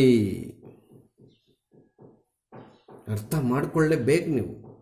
Does these two functions are equal and same? 100% sir. ಆದರೆ in place of x some fractional part is sir, that fractional part should be replaced at this x. This x is related to only this place. ಅದಕ್ಕೆ ಅಲ್ಲಿಗೆ ದೊಡ್ಡ symbol ಹಾಕಿದೆ. ಇಲ್ಲಿದೆ ನಾನು 3 ಹಾಕಿದೆ, plus 4 ಹಾಕಿದೆ, 5 ಹಾಕಿದೆ, ಮೈನಸ್ 7 ಹಾಕಿದೆ. If it is x using this function, I have written x here. If it is y using this function, we have to write y. If it is z using this function, we have to write z. ಇಲ್ಲಿ z ಬರ್ತಾ ಇತ್ತು. ಅಲ್ಲ, f y ಅಲ್ಲ, z ಅಲ್ಲ, x ಅಲ್ಲ, ಅದೇನೋ ದೊಡ್ಡ fractional ಪಾರ್ಟೇ ಬಂದ್ಬಿಟ್ಟದೆ ಎಕ್ಸ್ ಪ್ಲಸ್ಗೆ 5x ಮೈನಸ್ 7. ಇಲ್ಲಷ್ಟೇ 3x plus 4 divided by 5x minus 7. ಇದು ಎಕ್ಸ್ ಅನ್ಕೊಂಡು ಎಕ್ಸ್ ಪ್ಲಸ್ ಅಲ್ಲಿ ತುಂಬಿಸಿದೆ. ನೆಕ್ಸ್ಟ್ ಇರ್ತಕ್ಕಂಥದ್ದು ನಿಮಗೆ ಎರಡೇ ಪಾರ್ಟ್. ಕನ್ಫ್ಯೂಸ್ ಆಗಬಾರ್ದು, ಒಂದು ಸ್ಟೆಪ್ಪಲ್ಲಿ ಒಂದು ಸೇರ್ಕೋಬಾರ್ದು ಅಂತ ಇಂಕ್ ಚೇಂಜ್ ಮಾಡ್ತಾ ಇದ್ದೀನಿ. ಒಂದು ಸ್ಟೆಪ್ಪಲ್ಲಿ ಒಂದು ಸೇರ್ಕೋಬಾರ್ದು ಅಂತ ಇಂಕ್ ಚೇಂಜ್ ಮಾಡ್ತಾ ಇದ್ದೀನಿ. What is LCM year? 5x minus 3. What is LCM year? 5x minus 7. ಇದನ್ನೇ ಸಾರಿ LCM ಇಲ್ಲಿ ತಪ್ಪು ಬರೆದಿದ್ದೀನಿ. 5x minus 7. ಸರ್ ಏನು ಮಾಡಿದ್ರು ಒಂದ್ಸಲ ಹೇಳಿ ಸರ್. ಇಲ್ಲಿ ಡಿನಾಮಿನೇಟರ್ ಏನು? 5x minus 7. ಹೌದಾ? ಇಲ್ಲಿ ಡಿನಾಮಿನೇಟರ್ ಅದನ್ನ LCM ತೆಗೆದಿದ್ದೀನಿ. ಈಗ ಏನು ಮಾಡಕ್ಕೆ ಕೊಟ್ಟಿದ್ರು ಸರ್? ಏನು ಮಾಡ್ತಾನೆ ಕ್ಯಾಚ್ ಮಾಡಿ. LCM ನಿಮ್ಗೆ ಗೊತ್ತಿರೋದೆ. ಇದು 3 ಇಂಟು 3x ಪ್ಲಸ್ 4 3 ಮಲ್ಟಿಪ್ಲೈ ಮಾಡಿದೆ ಪ್ಲಸ್ 4 ಇಂಟು 5x ಮೈನಸ್ 7. ಈ 4ಗೆ ಡಿನಾಮಿನೇಟರ್ LCM ಮಾಡೋದು, ಮಲ್ಟಿಪ್ಲೈ ಮಾಡೋದು LCM. ಹೌದಾ? ಇದಕ್ಕೆಲ್ಲ ಸೇ ದೊಡ್ಡ ಸಿಂಬಲ್. ಮತ್ತು ಇಲ್ಲೂ ಅಷ್ಟೇ. ಇಲ್ಲಿ ನೋಡಿ, ಈಗ ಇಲ್ಲಿದ್ದೀವಿ, ಕೆಳಗಡೆ ಇದೆ 5x ಮೇಲೆ 5 into 3x plus 4 minus 7 into 5x minus 7. ಹೌದಾ? ಕ್ಯಾನ್ಸಲ್ ಆಗೋಯ್ತು. ನಾನು ಒಂದೊಂದು ಸ್ಟೆಪ್ಪನ್ನು ಒಂದೊಂದು ಇಂಕಲ್ಲಿ ಬರೀತಾ ಇದ್ದೀನಿ. ಅದು ನಿಮ್ಮ ಕ್ಲಾರಿಫಿಕೇಶನ್ಗೋಸ್ಕರನೇ, ಬೈಕೋಬೇಡಿ. ಅಲ್ಲಿಗೆ ಇಲ್ಲಿ ಏನು ಉಳಿತದೋ ನ್ಯೂಮರೇಟರ್ ಬರೆಯೋಣ. 9x plus 12 plus 20x I think. ಹೌದಾ? ಕರೆಕ್ಟಾ? ದೊಡ್ಡ ಮಿಸ್ಟೇಕ್ ನಡೆದೋಗಿದ್ದಿಲ್ಲ. ಇದು 7, ಆಮೇಲೆ ಇದು ಕೂಡ 7. ಇಲ್ಲಿಂದ ಇಲ್ಲಿ ಕ್ಯಾರಿ ಮಾಡ್ಕೊಳ್ಳೋಕೆ ತಪ್ಪು ಮಾಡಾಕಿದ್ದೀನಿ. ಅಲ್ಲಿಗೆ ಇದೇನಾಗುತ್ತೆ, ದಯವಿಟ್ಟು ಇದು 7 ಆಗುತ್ತೆ. ಲಿಂಕ್ ಚೇಂಜ್ ಇತ್ತು, ಸರಿ ಆಯ್ತಾ? ಮತ್ತೆ ಇಲ್ಲೇನಾಗುತ್ತೆ, ಇದು ಕೂಡ 7 ಆಯಿತು. ಎಸ್, ಈಗ ನಾವು ಮಲ್ಟಿಪ್ಲಿಕೇಶನ್ ತಪ್ಪು ಬರುತ್ತೆ, ಅದನ್ನು ಸರಿ ಮಾಡ್ಕೊಳ್ಳೋಣ. Yes yes yes yes yes ಇದು 21x. ಸ್ಟೆಪ್ ಒಂದು ಇಂಕಲ್ಲಿ ಬರೆದ್ರೆ ನಿಮ್ಗೆ ಕನ್ಫ್ಯೂಷನ್ ಆಗದಿರುತ್ತೆ ಅಂತ ಉದ್ದೇಶ ಅಷ್ಟೇ. Plus 12 plus 20x minus 28. ಹೌದಾ? ಡಿವೈಡೆಡ್ ಬೈ ಡಿನಾಮಿನೇಟರ್ ಏನು ಬರುತ್ತೋ ನೋಡೋಣ. Yes, 35x plus 20. ಹೌದು, minus 35x minus into minus plus. Yes, ಇದೇನಿದು 7 ಟೈಮ್ಸ್, ಅದು ಅಲ್ಲಿಗೆ 49 ಆಯ್ತು. ಗೊತ್ತಾಗ್ತಿದ್ಯಾ? ಪ್ರಾಬ್ಲಮ್ ಕೆಡಿಸಿದೆ, ಸಾರಿ ಕಣ. ಮತ್ತೆ ಇಲ್ಲಿ 3 ಬಿಟ್ಟಿದ್ದೀನಿ. ಅಂದ್ರೆ ಇದನ್ನೇ ನಾವಿಲ್ಲಿ ಕ್ಯಾರಿ ಮಾಡ್ತಿರೋದು. ಇದನ್ನೇ ನಾವಿಲ್ಲಿ ಕ್ಯಾರಿ ಮಾಡ್ತಿರೋದು. ಇಲ್ಲಿ ಏನಿತ್ತು, -3 ಇದ್ರೆ ನಾನೇನು ಬರ್ಕೊಂಡಿದ್ದೀನಿ, ಇಲ್ಲಿ ಆವಾಗ ಏನೋ ತಪ್ಪು ಬರ್ತಿದ್ದೆ. ಈಗೆಲ್ಲ ಹೋಯ್ತು, ಮತ್ತೆ ಹೊರಟೋಯ್ತಲ್ಲ. ಅಲ್ಲಿಗೆ ಎಲ್ಲ ಚೇಂಜಸ್ ಆಯಿತು ನೋಡಿ. ಇವಾಗ ಇದೇನಾಯಿತು, 5x ಮೈನಸ್ 3 ಆಯಿತು. ಮತ್ತು ಇಲ್ಲೂ ಕೂಡ ಅಷ್ಟೇ 5x ಮೈನಸ್ 3 ಆಯಿತು. ಅವಾಗ ಸಣ್ಣ ಚೇಂಜಸ್ ಆಗುತ್ತೆ ಮಲ್ಟಿಪ್ಲಿಕೇಶನ್. ಪ್ಲೀಸ್, ಯಾಕಂಗೆ ಮಾಡಿದ್ನೋ ಗೊತ್ತಿಲ್ಲ. ಇಲ್ಲಿವರೆಗೂ ಸರಿದೆ. 20x ಇದೇನಾಯಿತು, -12 ಆಯಿತು. ಸರಿ ಆಯ್ತಾ? ಕೆಳಗಡೆ 35x plus 20 minus 35x minus I think plus 21 ಆಗ್ಬೋದು. ಇದು ಮೈನಸ್ ಇಂಟು ಮೈನಸ್ 7, ಇದು 7 ಇರೋದಲ್ಲಿ. ಹೌದಾ? S, 12 get cancel. ಎಕ್ಸ್ ಮಾತ್ರ ಉಳಿಯುತ್ತೆ. 41x ಉಳಿಯುತ್ತೆ ನೋಡಿ. 21x ಪ್ಲಸ್ 20x ಎಷ್ಟಾಯಿತು? 41x ಆಯಿತು. ಕೆಳಗಡೆ ಏನೇನು ಕ್ಯಾನ್ಸಲ್? 35x cancel. ಏನು ಉಳಿಯಿತು? 41. That is equal to 41 get cancel. ಇಲ್ಲೆಲ್ಲರೂ ಅಬ್ಸರ್ವ್ ಮಾಡಿ. ಈ ತರ ಎಕ್ಸ್ ಬಂದಾಗ ಕೊನೆಯ ಆನ್ಸರ್ ಪ್ರಾಬ್ಲಮ್ ಅಲ್ಲಿ ಆಲ್ಫಾಬೆಟ್ ಎಕ್ಸ್ ಇದ್ದಾಗ ಎಕ್ಸ್ ಬಂದಾಗ, ಪ್ರಾಬ್ಲಮ್ ಅಲ್ಲಿ ವೇರಿಯಬಲ್ ವೈ ಇದ್ದಾಗ ವೈ ಬಂದಾಗ, ಪ್ರಾಬ್ಲಮ್ ಅಲ್ಲಿ ವೇರಿಯಬಲ್ ಝಡ್ ಇದ್ದಾಗ ಝಡ್ ಬಂದಾಗ ಐಡೆಂಟಿ ಫಂಕ್ಷನ್ ಅಂತ ಕರಿತೀವಿ. ಹೌದಾ? ಯಾಕೆ ಇಲ್ಲಿ ಎಕ್ಸ್ ಅನ್ನು ತೆಗೆದು ಐ ಬರೀಬೇಕಂದ್ರೆ, definition of identity function f of X is equal to x is called identity function. Identity function representation ಹೇಳುತ್ತೆ ನಾವು ಐ ಅಂಡರ್ ಸೆಟ್ ಎ ಅಂತ ಬರಿತೀವಿ. ಇಲ್ಲಿ ನಿನಗೆ ಎಕ್ಸೆ ಉಳಿಬೇಕು, ಬೇರೆ ಉಳಿಯಂಗಿಲ್ಲ. ನೋಡಿ, ಈ ಸ್ಟೆಪ್ ಎಲ್ಲ ಒಂದು ಕಲರ್, ಈ ಸ್ಟೆಪ್ ಎಲ್ಲ ಒಂದು ಕಲರ್, ಈ ಸ್ಟೆಪ್ ಎಲ್ಲ ಒಂದು ಕಲರ್. ನೀವೇನು ನೋಟ್ಸ್ ಅಲ್ಲಿ ಕಲರಿಂಗ್ ಮಾಡಕ್ಕೆ ಹೋಗ್ಬೇಡ. ಬಟ್ ಮಾಡಿದ್ರೂ ತಪ್ಪಿಲ್ಲ, ಕನ್ಫ್ಯೂಷನ್ ಆಗೋದಿಲ್ಲ. ನೋಡಿ, ಇದೆಲ್ಲ ಈ ಬ್ಲೂ ಕಲರ್ ಬರೋದ್ರೆಲ್ಲ ಒಂದು ಸ್ಟೆಪ್, ಇದ್ರ ಜೊತೆ ಕನ್ಫ್ಯೂಸ್ ಆಗಲ್ಲ. ಬ್ಲಾಕ್ ಅಲ್ಲಿ ಬರೋದ್ರೆಲ್ಲ ಒಂದು ಸ್ಟೆಪ್ ಕನ್ಫ್ಯೂಸ್ ಆಗಲ್ಲ. ಮತ್ತೆ ಬ್ಲೂಗೆ ಎಂಟ್ರಿ ಕೊಟ್ಟೆ. ಈಗ ಇದು ಲಾಸ್ಟ್ ಸ್ಟೆಪ್ಪು. ಆ ಥರ ಎಕ್ಸ್ ಕರೆಕ್ಟಾಗಿ ಉಳಿಬೇಕು. ಹೌದಾ? ಅಲ್ಲಿಗೆ I means identity function. X ಬಂದ್ರೆ ಐಡೆಂಟಿ ಫಂಕ್ಷನ್ ಅಂತ ಹೇಳ್ತೀವಿ. ಅದೇ ರೀತಿ ಜಿ ಆಫ್ ಎಫ್ ಹೋಮ್ವರ್ಕ್ ಕೂಡ ಅನ್ಕೊಂಡೆ. ಇಲ್ಲಿ ಸಣ್ಣ ಸಣ್ಣ ತಪ್ಪುಗಳು ಮಾಡಿ ನಿಮ್ಮ ಮೈಂಡನ್ನು ಕೆಡಿಸಿದ್ದೀನಿ. ಅದಕ್ಕೆ ಜಿ ಆಫ್ ಎಫ್ ಕೂಡ ನಾನೇ ಮಾಡಿ ತೋರಿಸ್ಬಿಡ್ತೀನಿ. ಆಗ್ಬೋದಾ? ಇದನ್ನು ನೋಡ್ಕೊಂಬಿಡಿ ಸ್ಟೆಪ್ಸ್. ಅಂದರೆ ವಿಡಿಯೋ ಪಾಸ್ ಮಾಡ್ಕೊಂಡು ಕೂಡ ನೋಡ್ಕೋಬೋದು ಬಿಡ್ರಿ ನೀವು, ನೋ ಪ್ರಾಬ್ಲಮ್. ಆಗಲೇ ಫಸ್ಟ್ ಇಲ್ಲಿ 7 ಕ್ಯಾರಿ ಮಾಡೋದು ರಾಂಗ್ ಮಾಡಿದ್ದೆ, -3 ಕ್ಯಾರಿ ಮಾಡೋದು ರಾಂಗ್ ಮಾಡಿದೆ, 2 ಮಿಸ್ಟೇಕ್ಸ್ ಮಾಡಿ 2 ರಾಂಗ್ ಆನ್ಸರ್ಸ್ ಬಂದಿತ್ತು, ಸರಿ ಮಾಡಿನ. ಅದಕ್ಕೆ ಇವಾಗ ಜಿ ಆಫ್ ಎಫ್ ನೀಟಾಗಿ ಮಾಡಿಬಿಡೋಣ. Yes, g of F of ಎಕ್ಸ್ಗೆ ಹೋಗಿದ್ದೀವಿ. ಇಲ್ಲಷ್ಟೇ ಟೂ ಕಲರ್ಸಲ್ಲಿ ಆನ್ಸರ್ ಮಾಡೋಕ್ಕೆ ಹೊಡ್ತೀನಿ. That is g of F of x that is equal to g. ಹಾಗೆ ಇರಲಿ. ಎಫ್ ಆಫ್ ಎಕ್ಸ್ ಅಂದರೆ ಏನು? 3x + 4 divided by 5x - 7. 5. ಹೌದಾ? Now this is the term looks like this type, G of X is equal to ಅಂತ. ಎಲ್ಲಿ X ಇದೆಯೋ ಆ place ಮಾತ್ರ ನಾವು ಚೇಂಜ್ ಮಾಡಬೇಕು. ನೋಡಿ ಇಲ್ಲಿ 7 + 4 5 - ದಟ್ಸ್ ಆಲ್. ಇನ್ನು ಇಲ್ಲಿ ಎಕ್ಸ್ ಇದ್ರೆ ಇಲ್ಲಿ ಎಕ್ಸ್ ಬರ್ಕೋಬೇಕು, but in place of x ಬೇರೆ ಇದೆ. ಅಂದ್ರೆ 3x + 4 ಅವಾಗ ಕ್ಯಾರಿ ಮಾಡುವಾಗ ತಪ್ಪು ಮಾಡಿದ್ದು, ಇವಾಗ ಮತ್ತೆ ಅದೇ ತಪ್ಪು ಮಾಡಬಾರ್ದು. 7 ಡಿವೈಡೆಡ್ ಬೈ, ಇಲ್ಲಷ್ಟೇ ಫಸ್ಟ್ ಇಲ್ಲಿ ಬರೀಬೇಕಿತ್ತು 3x + 4 ಡಿವೈಡೆಡ್ ಬೈ 5x - 7. ಯಾವುದೇ ಕಾರಣಕ್ಕೆ ತಪ್ಪಾಗಂಗಿಲ್ಲ. ಇಲ್ಲಿ ಏನ್ ಮಾಡಿದ್ರು ಸರ್? ಇಲ್ಲಿ ಜಿ ಕಾಂತಿರೋದಕ್ಕೆ now we have to define g of x, but in place of x x is not there. Some difficult multi complex term ಇದೆ. ಆ ಕಾಂಪ್ಲೆಕ್ಸ್ ಟರ್ಮ್ನ ಕಾಂಪ್ಲೆಕ್ಸ್ ಆಗಿ ಟ್ರೀಟ್ ಮಾಡಬೇಡ. ಏನೇ ಎಕ್ಸ್ಪ್ರೆಸ್ ಅಲ್ಲಿ ಕಾಂಪ್ಲೆಕ್ಸ್ ಟರ್ಮ್ ಬರಲಿ ಅದು ಎಕ್ಸ್ಪ್ರೆಸ್ ಸಬ್ಸ್ಟಿಟ್ಯೂಟ್ ಮಾಡಬೇಕು ಅನ್ನೋ ಫಾರ್ಮುಲಾ ಹಾಕ್ಬಿಟ್ರೆ ಸಾಕು. ಮತ್ತೆ ಇಲ್ಲಿ ಲಿಂಕ್ ಚೇಂಜ್ ಮಾಡ್ತಾ ಇದ್ದೀನಿ, ನಿಮಗೆಲ್ಲ ಗೊತ್ತಿದೆ ಯಾಕೆ ಅಂತ. ಡಿವೈಡ್ ಬೈ ಸಿಂಬಲ್ ಬರ್ಕೊಂಡು ಇಲ್ಲಿ LCM ತಗೊಳಕ್ಕೆ ರೆಡಿ ಇರಬೇಕು ನಾವು. 5x - 7 is the LCM. ಹೌದಾ? ಅದು 7 × 3x + 4 + 5x - 7. ಇಲ್ಲಷ್ಟೇ 5 × 3x + 4 - 3 times 5x - 7. ಏನು LCM? 5x - 7 get cancel. ಏನು ಉಳಿದಿದ್ದು ಬರೆಯೋಣ. ಇಲ್ಲ ಮತ್ತೆ ಹಿಂಗೆ ಚೇಂಜ್ ಮಾಡ್ತೀನಿ, ಅಂದರೆ ಸ್ಟೆಪ್ ವ್ಯತ್ಯಾಸ ಇರಬೇಕು ನಿಮಗೆ. Yes 21x + 28 + 20x - 28. So divided by, ಇಲ್ಲಷ್ಟೇ 15x + 20 - 15x -+21. ಇಲ್ಲಷ್ಟು ಅಲ್ಲಿಗೆ ನಮಗೆ 28 cancel. 41x divided by 15x get cancel. 41 that is equal to x. ಅಲ್ಲಿಗೆ g of F of x ಕೂಡ ನಮಗೆ ಐಡೆಂಟಿನೇ ಬಂತು, ಎಕ್ಸೇ ಬಂತು. ಹೌದಾ? ಎಕ್ಸೇ ಬಂದದಕ್ಕೆ ನಾವೇನ್ ಮಾಡ್ತೀವಿ, ಎಕ್ಸ್ ಅಂದ್ರೆ ಐಡೆಂಟಿ ಅಂತ ಗೊತ್ತು. ಅವರು ಪ್ರೂವ್ ದಟ್ ಅಲ್ಲೇ ಜಿ ಆಫ್ ಎಫ್ ನ IB ಅಂತ ತಗೊಂಡಿದ್ರೆ ಅದಕ್ಕೆ ಸಬ್ಸ್ಕ್ರಿಪ್ಟ್ IB ಅಂತ ತಗೊಳ್ತೀವಿ. I for identity function, B for subscript. AB define ಮಾಡ್ಕೋಬೇಕಾದ್ರೆ ಕೇಳಿದ್ದಾರೆ ಅವರು. ಯಾವಾಗ ನಾವು composite function of two functions ಆಗಲಿ ಅಥವಾ ಎಫ್ ಆಫ್ ಎಕ್ಸ್ ಎಕ್ಸ್ ಆಗಲಿ ಬರುತ್ತೋ ಹಾಗಾದ್ರೆ ನಾವು ಖಂಡಿತವಾಗ್ಲೂ ಐಡೆಂಟಿ ಫಂಕ್ಷನ್ ಅಂತ ಕರಿತೀವಿ. ಮತ್ತೆ 2x ಬರಬಾರ್ದು. ಪ್ರಾಬ್ಲಮ್ ಅಲ್ಲೆಲ್ಲ y ಇದ್ರೆ ಎಫ್ ಆಫ್ y ಬಂದಾಗ ಕೂಡ ಐಡೆಂಟಿ ಫಂಕ್ಷನ್. ಅದಕ್ಕೆ ಎಕ್ಸ್ ಬಂದ್ರು, y ಬಂದ್ರು, z ಬಂದ್ರು, ಪ್ರಾಬ್ಲಮ್ ಅಲ್ಲಿ ಏನು ವೇರಿಯೇಬಲ್ ಇದೆಯೋ ಆ ವೇರಿಯೇಬಲ್ ಬಂದು ನಮಗೆ ಬರೀ ಕೊನೆಗೆ ಆ ವೇರಿಯೇಬಲ್ ಉಳಿದಿದ್ರೆ ಅದನ್ನೇ ನಾವು ಐಡೆಂಟಿ ಫಂಕ್ಷನ್ ಅಂತ ಕರಿತೀವಿ, ಡಿನೋಟೆಡ್ ಬೈ IB. ಪ್ರೂಫ್ ಆಯ್ತು. ಸ್ವಲ್ಪ ಲೆಂತಿ ಪ್ರಾಬ್ಲಮ್, 3 ಮಾರ್ಕ್ಸ್ಗಿಂತ ಜಾಸ್ತಿ ಹೋಗುತ್ತೆ. ಅದು 5 ಮಾರ್ಕ್ಸ್ ಅಲ್ಲಿ ಕೇಳಿದ್ರೆ ಹೇಳಕ್ ಬರೋದಿಲ್ಲ. ಎಸ್, ಮ್ಯಾಟ್ರಿಸಸ್ ಅಂಡ್ ಡಿಟರ್ಮಿನೆಂಟ್ಸ್ ಅಲ್ಲಿ 5 ಮಾರ್ಕ್ಸ್ ಕ್ವಶನ್ಸ್ ಆನ್ಯಲ್ ಎಕ್ಸಾಮ್ಗೆ ಎಷ್ಟು ಬರ್ತವೆ? 2. ಒಂದು ಬಂದು, ಒಂದನೇ ಕ್ವಶನ್ ಬಂದು problems of the type A + B + AB + AC ಈ ರೀತಿ. ಇನ್ನೊಂದು problems of type AB × C associative, ಈ ಥರ ಬರುತ್ತೆ. ಇನ್ನೊಂದು A' B' = AB hole dash ಅಂದರೆ ಅದು B' ಆಗುತ್ತೆ ಬಿಡ, ಅವಾಗ B' A' ಉಲ್ಟಾ ಬರುತ್ತೆ.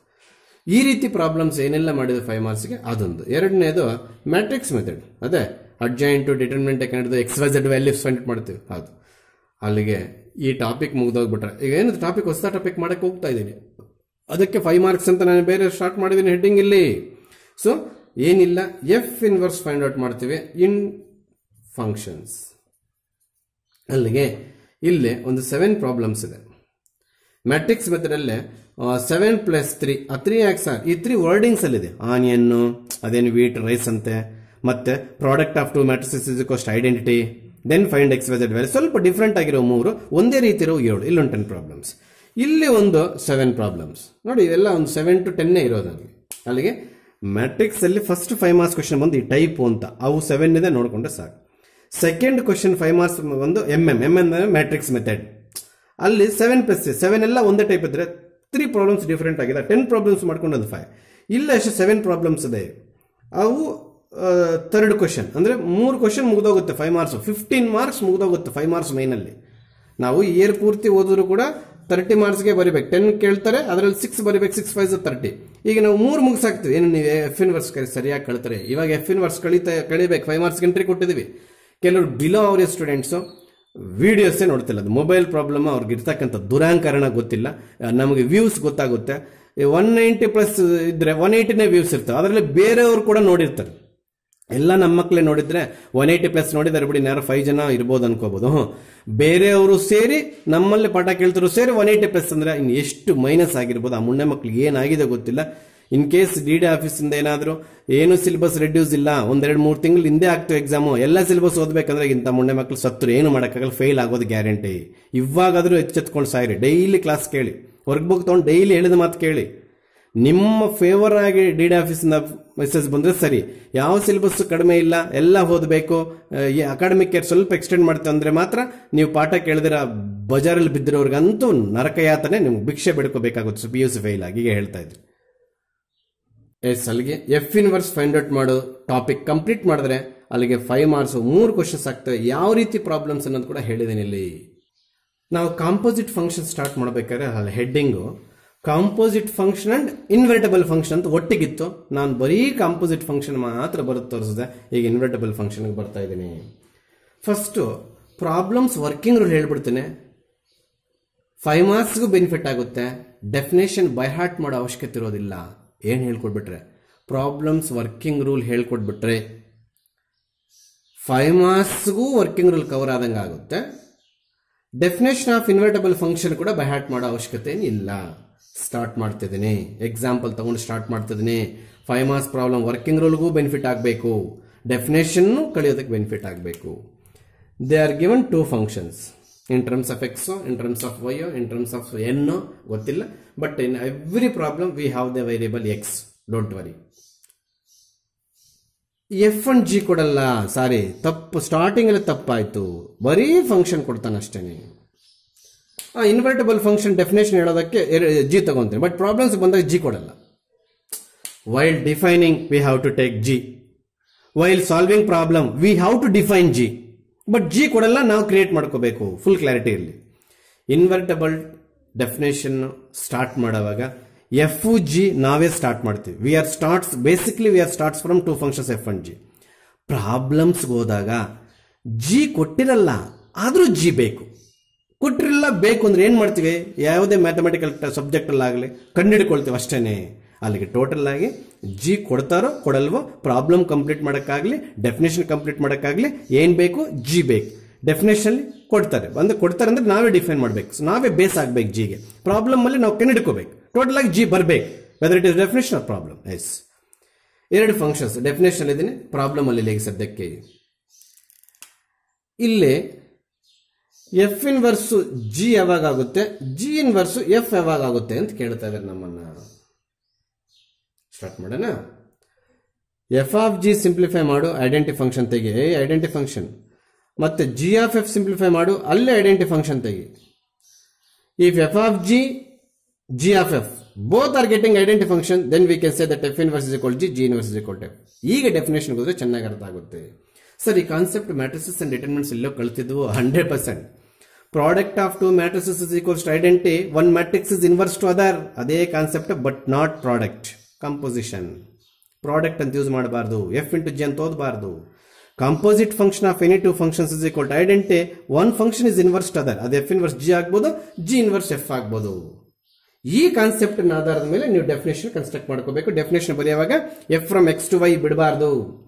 F from x to y defined as the invertible function, defined be defined writing ಅಲ್ಲಿ ಹೇಳ್ಕೊಟ್ರೆ ಅರ್ಥ ಆಗೋದು. F from A to B ಅಥವಾ ಎಕ್ಸ್ ಟು ವೈ, ಈ ಒಂದು ಫಂಕ್ಷನ್ಗೆ ಇನ್ವರ್ಟಬಲ್ ಫಂಕ್ಷನ್ ಡಿಫೈನ್ ಮಾಡ್ತಿದ್ದೀವಿ. Is defined to be a invertible. ಇದನ್ನ ಇನ್ವರ್ಟಬಲ್ ಅಂತ ಡಿಫೈನ್ ಮಾಡಬೇಕಾದ್ರೆ there exist another function from y to x. ನೋಡಿ, ಇನ್ವರ್ಸ್ ಅಂದ್ರೆ ಉಲ್ಟಾ. ಇಲ್ಲೇನಿತ್ತು? ಎಕ್ಸ್ ಟು ವೈ ಇತ್ತು. ಇನ್ವರ್ಸ್ ಡಿಫೈನ್ ಮಾಡುವಾಗ ಏನ್ ಮಾಡಬೇಕು? ವೈ ಟು ಎಕ್ಸ್ ಆಗಬೇಕು. ಸಚ್ ದಟ್ ಅಲ್ಲಿಗೆ ಹೊಸದಾಗಿ ಬಂದಿದ್ದು ಯಾವ್ದು ಇದರಲ್ಲಿ? ಜಿ. ಯಾಕೆ? ಇದರ ಕಾಂಪೋಸಿಷನ್ ತಗೊಂಡಾಗ ಅದಕ್ಕೆ ಹಾಕಿ ಆನ್ಸರ್ ಐಡೆಂಟಿ ಬಂದ್ರೆ ಅದ್ರ ಇನ್ವರ್ಸ್ ಹೇಳೋಣ ಅಂತ. ಅಲ್ಲಿಗೆ a function F from x to y is define to be ಇನ್ವರ್ಟಬಲ್.